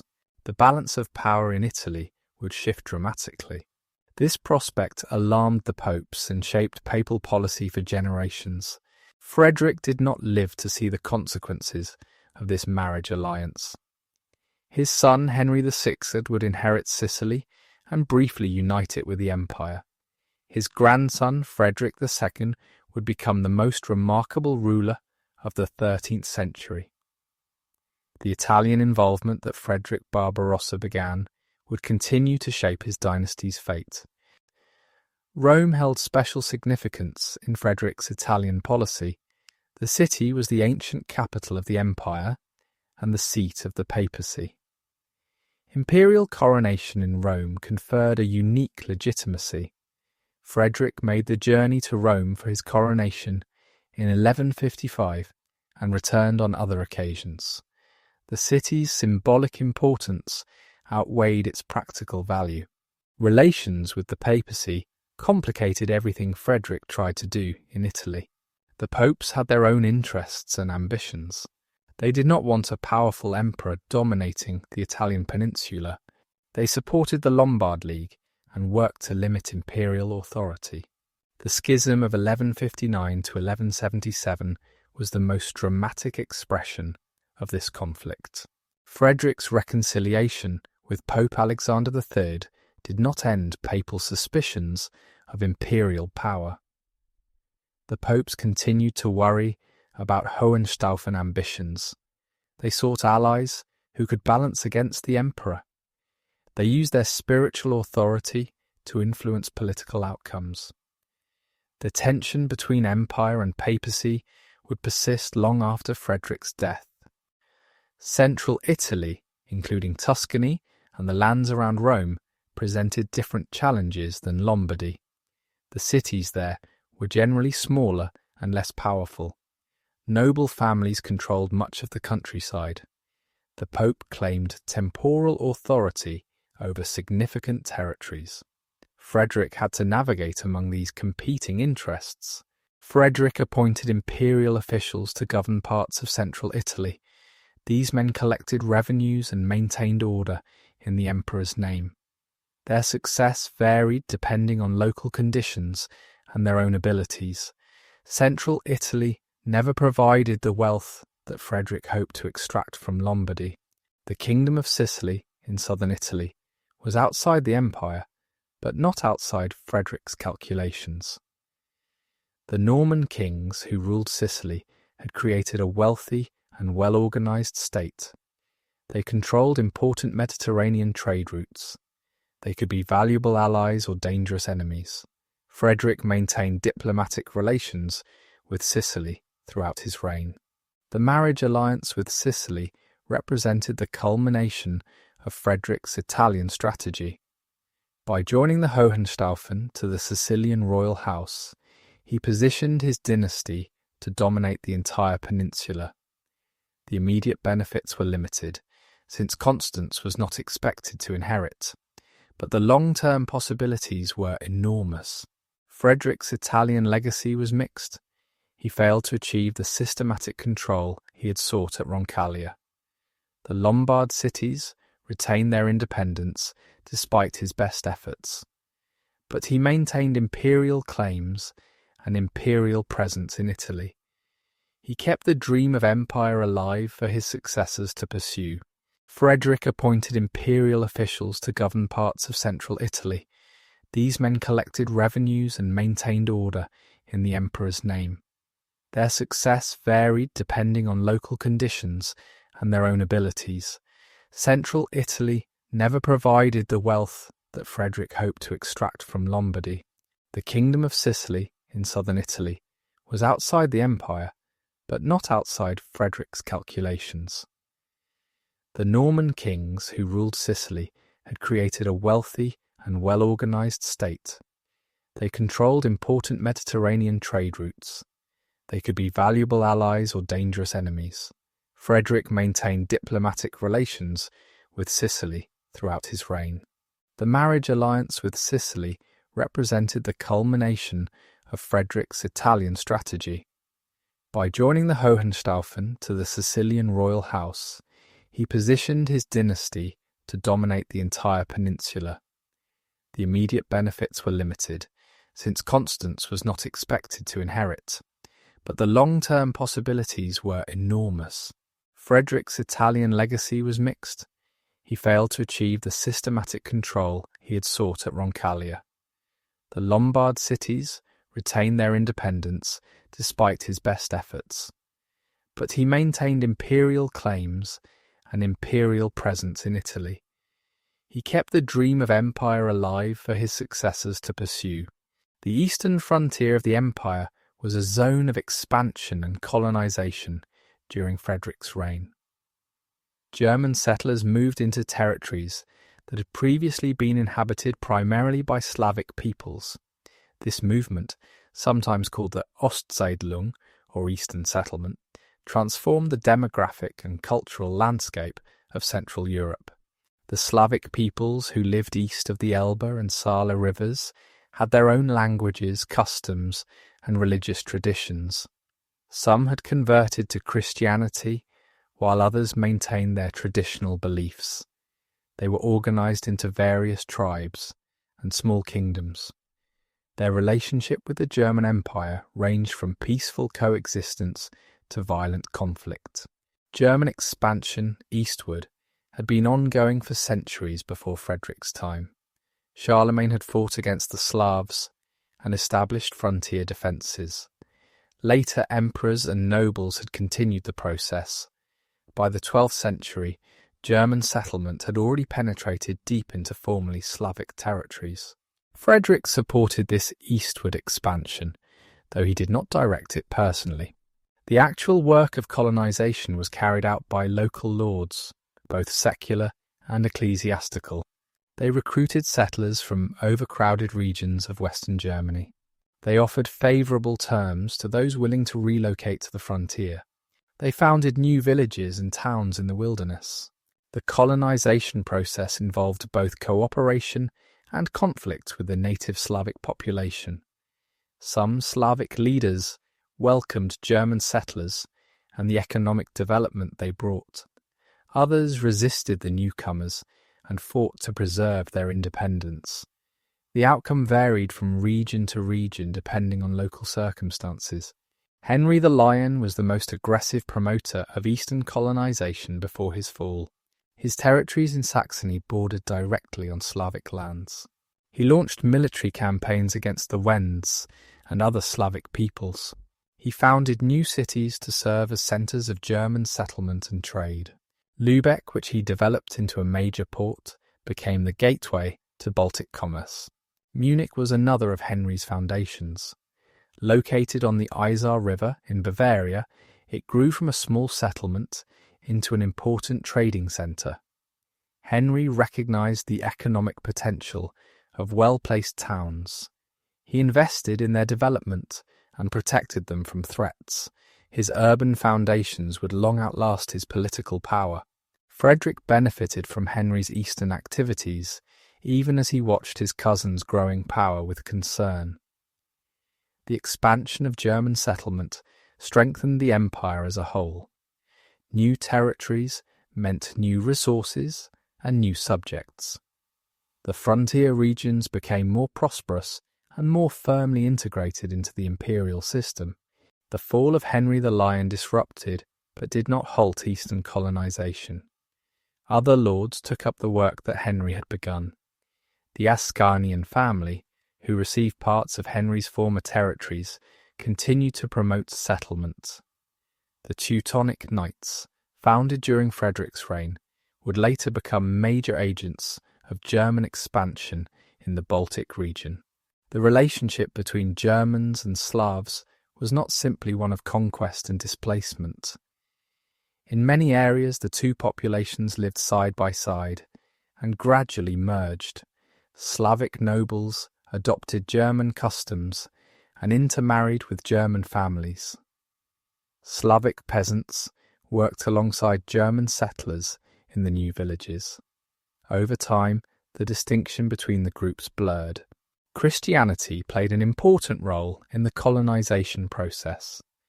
The conversion of the Slavic peoples was a goal that justified German expansion in religious terms. Missionaries accompanied settlers and soldiers.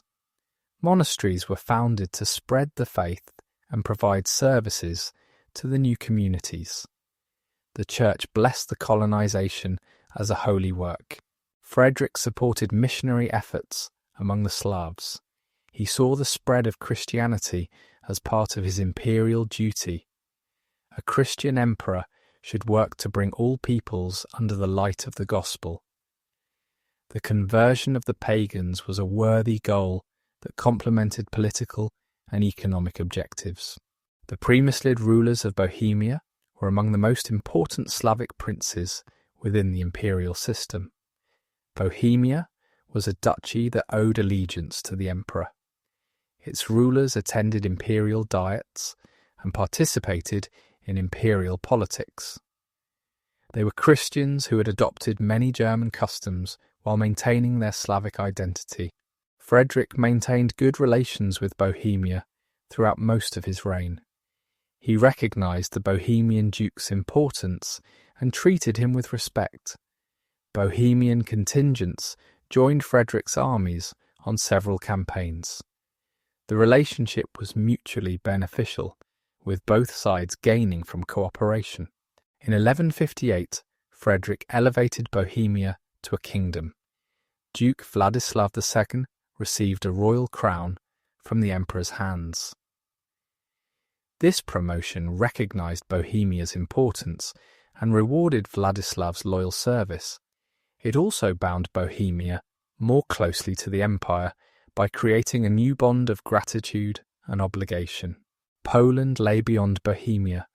Further to the east, the Polish kingdom was not part of the empire, but it maintained diplomatic relations with the emperor. Polish rulers sometimes sought imperial support in their internal conflicts. Frederick intervened in Polish affairs on occasion, though Poland was never a major focus of his attention. The Baltic region was opening to German influence during Frederick's reign. Merchants from Lübeck and other northern cities traded along the Baltic coast. They established contacts with the peoples who lived there, including Slavs, Balts, and Scandinavians. This commercial expansion laid the groundwork for later political involvement. The Scandinavian kingdoms of Denmark, Norway, and Sweden were Christian realms with their own interests in the Baltic. Frederick maintained diplomatic contacts with these northern kingdoms. Denmark, in particular, was an important neighbour whose policies affected the empire's northern frontier. Frederick's relations with Denmark were sometimes tense. The Danish kings had ambitions in the Baltic region that competed with German interests. Disputes arose over territory and influence. Frederick used a combination of diplomacy and pressure to manage these conflicts. Open war was avoided, but the underlying tensions persisted. The eastern frontier was a zone of opportunity as well as danger. New lands could be brought under cultivation. New towns could be founded to tap the region's resources. New subjects could be added to the empire's population. Frederick recognized these possibilities and supported those who worked to realize them. The colonization of the East had lasting consequences that extended far beyond Frederick's lifetime. The German settlements established during this period would shape the ethnic and political geography of Central Europe for centuries. Cities founded in the 12th century would grow into major urban centres. The patterns established during Frederick's reign would persist until the 20th century. Frederick's role in this process was primarily one of support and encouragement rather than direct leadership. He approved the activities of lords like Henry the Lion. He granted privileges to new towns and monasteries. He maintained the peace that allowed colonization to proceed. His contribution was to provide the framework within which others could work. The Slavic peoples who were affected by German expansion experienced profound changes in their way of life. Some resisted and were defeated. Others adapted and found places within the new order. Still others were gradually absorbed into the German population through intermarriage and cultural assimilation. The process was complex and varied, not a simple story of conquest and replacement. Frederick's marriage to Beatrice of Burgundy in 1156 brought important territories into the Hohenstaufen orbit. The county of Burgundy, also known as the Free County or Franche-Comté, lay on the empire's western border. It was a wealthy and strategically significant region that strengthened Frederick's position considerably. Beatrice was the daughter and heiress of Count Renaud III of Burgundy.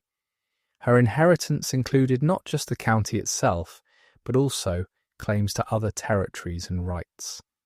By marrying her, Frederick gained direct control over lands that had previously been held by an independent dynasty. The marriage was both a political alliance and a territorial acquisition.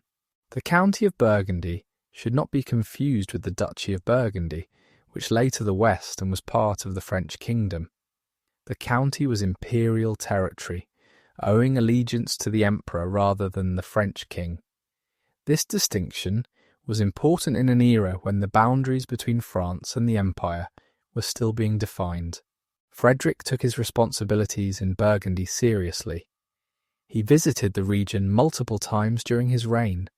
He held courts and dispensed justice. He confirmed privileges and resolved disputes. He treated Burgundy as an integral part of his domains, not as a distant appendage to be neglected. Beatrice proved to be an excellent partner in governing these territories. She accompanied Frederick on many of his journeys and participated in the work of government. She issued charters in her own name and exercised authority when Frederick was absent. Their partnership was both personal and political. The couple had many children together, securing the Hohenstaufen succession. Sons would carry on the dynasty and inherit the imperial dignity. Daughters could be married to forge alliances with other ruling houses.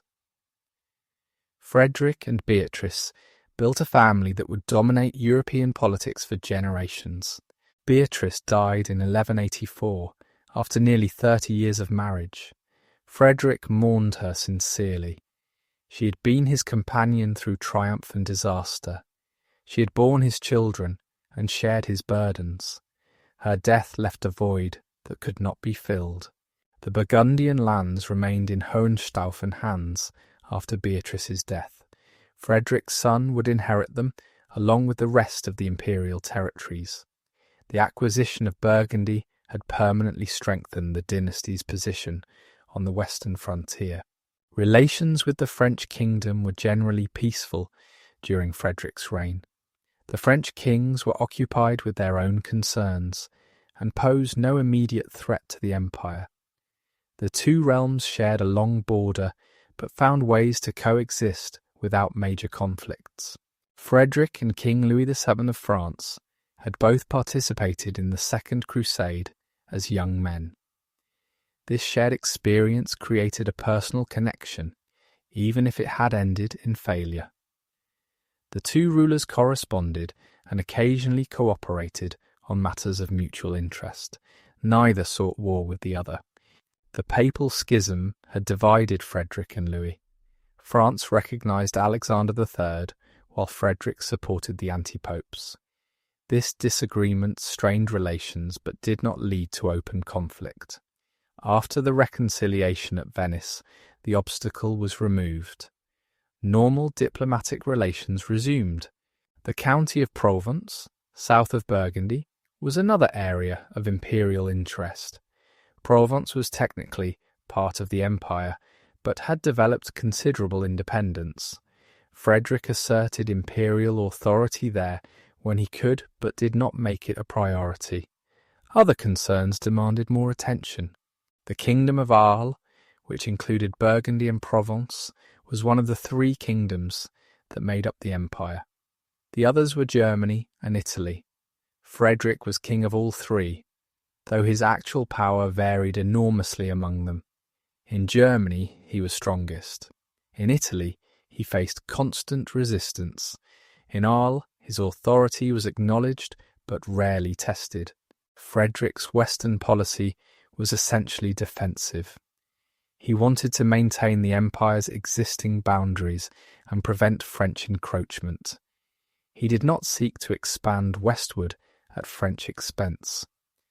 The resources required for such expansion were needed elsewhere, particularly in Italy. The border regions between France and the empire were zones of mixed allegiance and uncertain authority. Local lords might owe homage to both the French king and the emperor for different properties. Disputes over these overlapping claims could become quite complex. Frederick generally sought to resolve such disputes through negotiation rather than force. The Low Countries in the northwestern corner of the empire were economically important but politically fragmented. Flanders, Brabant, and other territories were nominally imperial but practically independent. Frederick maintained connections with the leading nobles of the region but did not try to impose direct control. The wealth of the Low Countries came from trade and manufacturing. Flemish cloth was famous throughout Europe. The cities of the region were prosperous and growing. Frederick recognized the importance of maintaining good relations with these commercial centres. They provided revenues and resources that the empire needed. Frederick's Burgundian marriage and his Western policy generally showed his pragmatic approach to imperial governance. He took what opportunities presented themselves. He avoided unnecessary conflicts. He built alliances through marriage and diplomacy. He recognized the limits of what military force could achieve. Frederick Barbarossa presided over a period of cultural flowering in the German lands. Literature, art, and learning flourished during his reign and in the generations that followed. The emperor himself was a patron of culture who attracted poets and scholars to his court. The German language was coming into its own as a literary medium during the 12th century. Previously, Latin had dominated written culture. Now poets began to compose in the vernacular, creating works that could be enjoyed by nobles who did not read Latin. This development democratized literature and created new possibilities for artistic expression. Minnesang was the German tradition of courtly love poetry. Minnesingers composed songs celebrating idealized love, often for an unattainable lady of high rank. The emotions expressed were refined and spiritual rather than carnal. The conventions of Minnesang shaped how nobles thought and spoke about love and relationships. Frederick's court attracted talented Minnesingers who performed for the emperor and his guests. Their songs praised noble virtues and celebrated the chivalric ideal. They created an atmosphere of elegance and sophistication. The best Minnesingers achieved fame that spread throughout the German-speaking world. The greatest works of medieval German literature were composed during and shortly after Frederick's reign. The Nibelungenlied, the epic tale of Siegfried, Kriemhild, and the fall of the Burgundians, dates from around 1200. This masterpiece drew on ancient Germanic legends and transformed them into a sophisticated literary work. The Nibelungenlied reflected the values and concerns of the knightly class. It celebrated heroic courage and loyalty, while also showing the tragic consequences of pride and vengeance. Its characters faced moral dilemmas that resonated with contemporary audiences. The poem became a foundational text of German literature. Other epics followed in the Nibelungenlied's wake. Wolfram von Eschenbach composed Parzival, a retelling of the Grail legend that explored questions of faith and spiritual development. Gottfried von Strassburg wrote Tristan, a tale of passionate love that challenged conventional morality. These works demonstrated the sophistication of German literary culture. Frederick himself appeared as a character in some literary works.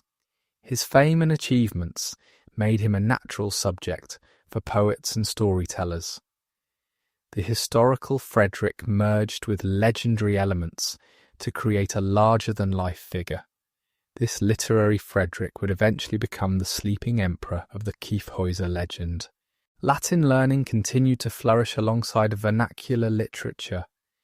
The church maintained schools where clergy received their education. Monasteries preserved ancient texts and produced new works of theology and history.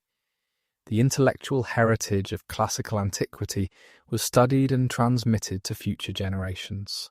The cathedral schools of the empire trained the administrators and officials who served both church and state. Students learned grammar, rhetoric, and logic. They studied the Bible and the writings of the Church Fathers.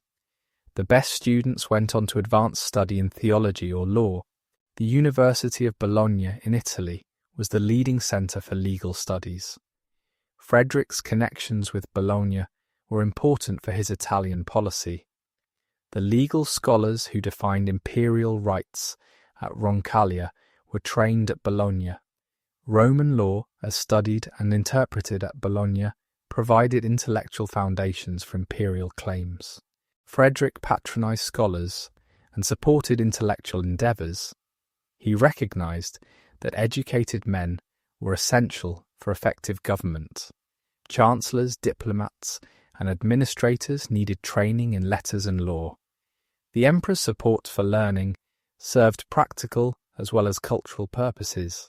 Architecture flourished during Frederick's reign.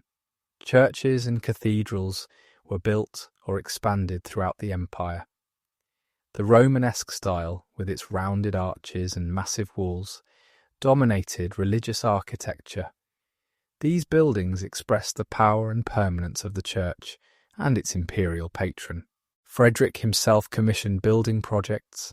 He constructed and improved palaces where he held court. He founded monasteries and endowed churches.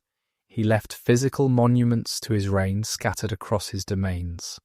Some of these structures still stand today, witnesses to 12th century craftsmanship.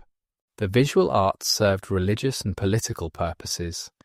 Manuscript, illumination, decorated sacred texts with beautiful images. Metalwork produced reliquaries and liturgical objects of exquisite quality. Sculpture adorned churches with figures of saints and biblical scenes. Artists worked to glorify God and honour their patrons. Frederick's imperial ideology found expression in artistic commissions. Images of the emperor emphasised his majesty and divine appointment. The imperial regalia, including crown, sceptre and orb, symbolised his authority.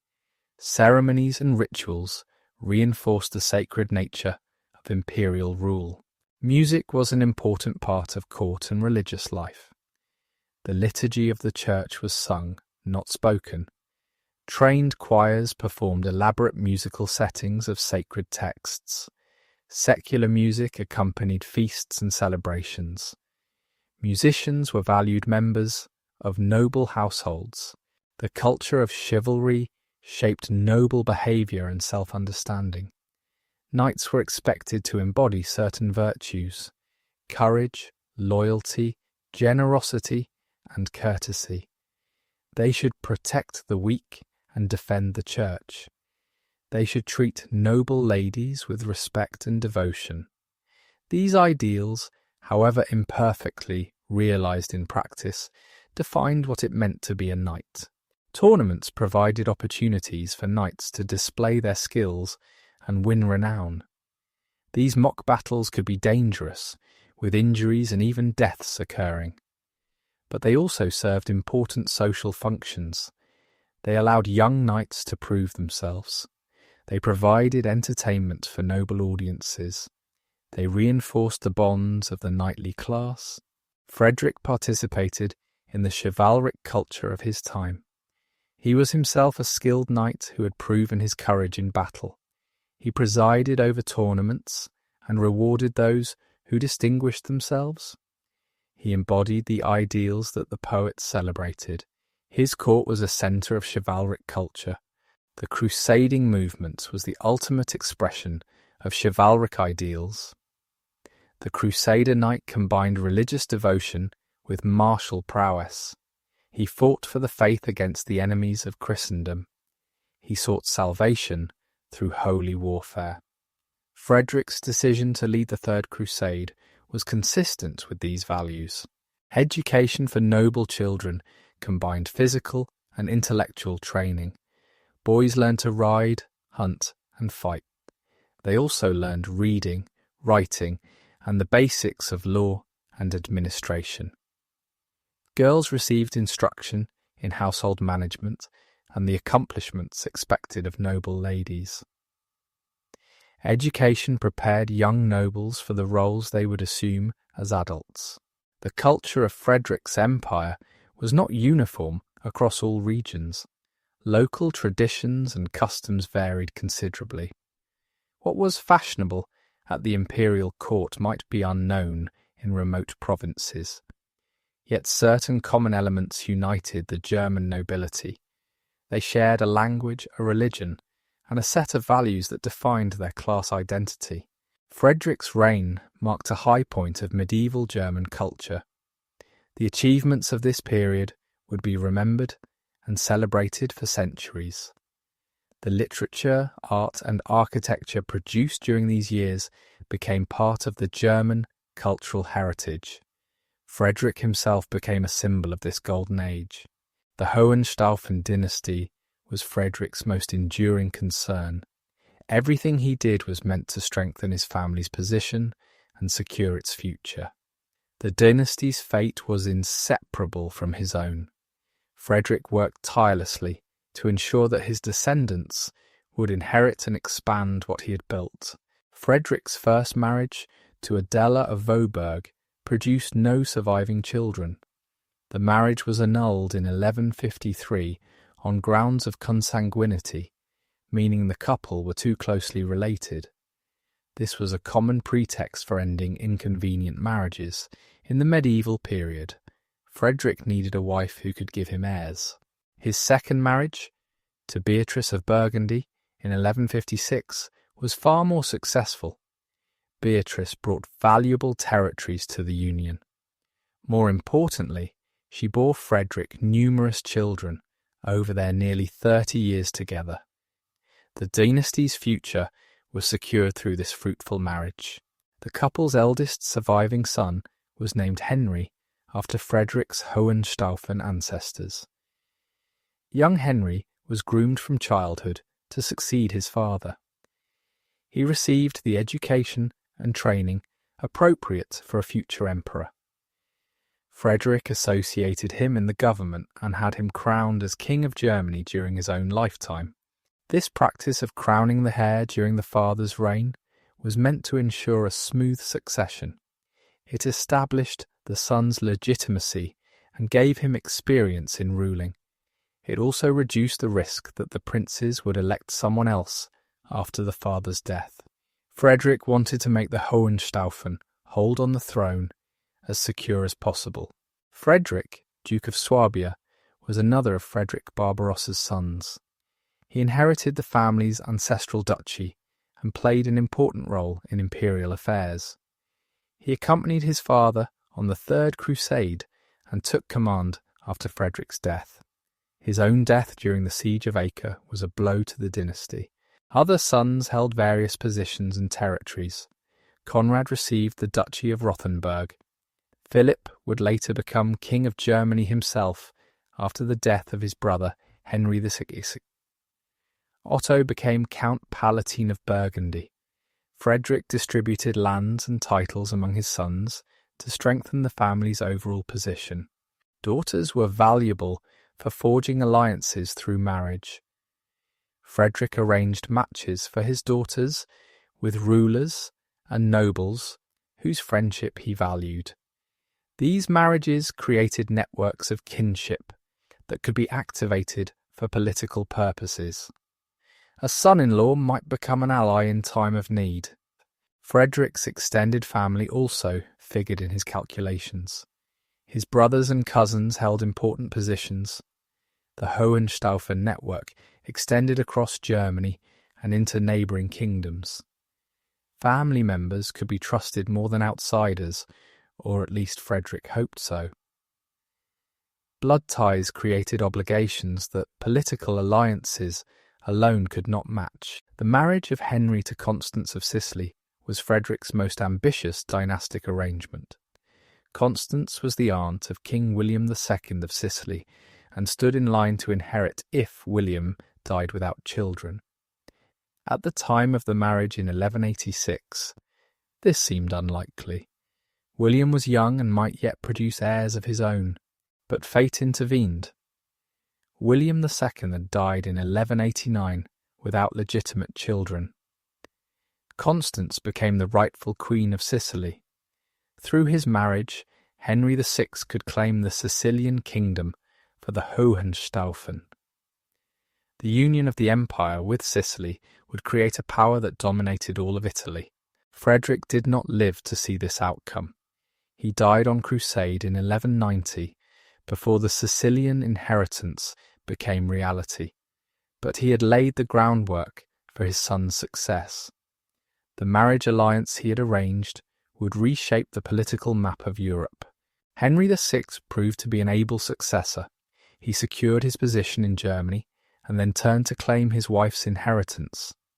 After overcoming resistance, he made himself king of Sicily. For a brief moment, the Hohenstaufen controlled an empire stretching from the Baltic to the Mediterranean. This was the fulfillment of Frederick Barbarossa's dynastic ambitions. The next generation brought both triumph and tragedy. Henry VI died young in 1197, leaving an infant son. This child, Frederick II, would become one of the most remarkable rulers in medieval history. But his minority created opportunities for the dynasty's enemies. Civil war erupted in Germany, and the Hohenstaufen grip on power was challenged. Frederick II eventually secured his inheritance and ruled for decades. He was a man of extraordinary talents and interests.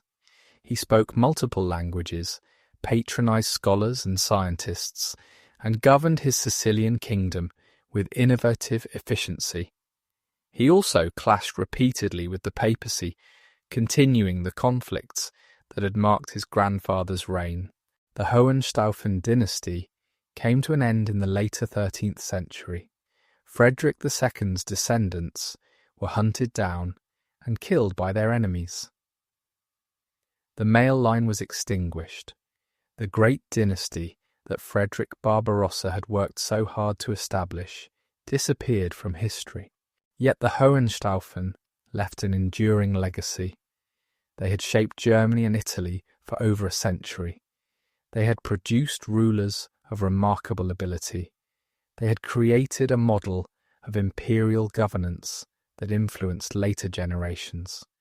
Frederick Barbarossa's efforts to build his dynasty were not in vain, even if the dynasty itself eventually perished. Family loyalty was one of Frederick's defining characteristics. He worked consistently for the advancement of his relatives. He forgave family members who disappointed him more readily than he forgave outsiders. He saw the dynasty's interests as identical with his own. This focus on family was typical of medieval rulers, but was particularly pronounced in Frederick. The Hohenstaufen sense of dynasty was connected to their sense of history. They saw themselves as heirs to a great tradition stretching back to Charlemagne and beyond. They believed they were destined to rule and that their rule benefited all Christendom. This ideology justified their ambitions and sustained them through setbacks. Frederick passed this sense of destiny to his children and grandchildren. They inherited not just lands and titles, but also a vision of what the Hohenstaufen were meant to achieve. This vision drove them to great efforts and great conflicts. It made them formidable rulers and dangerous enemies.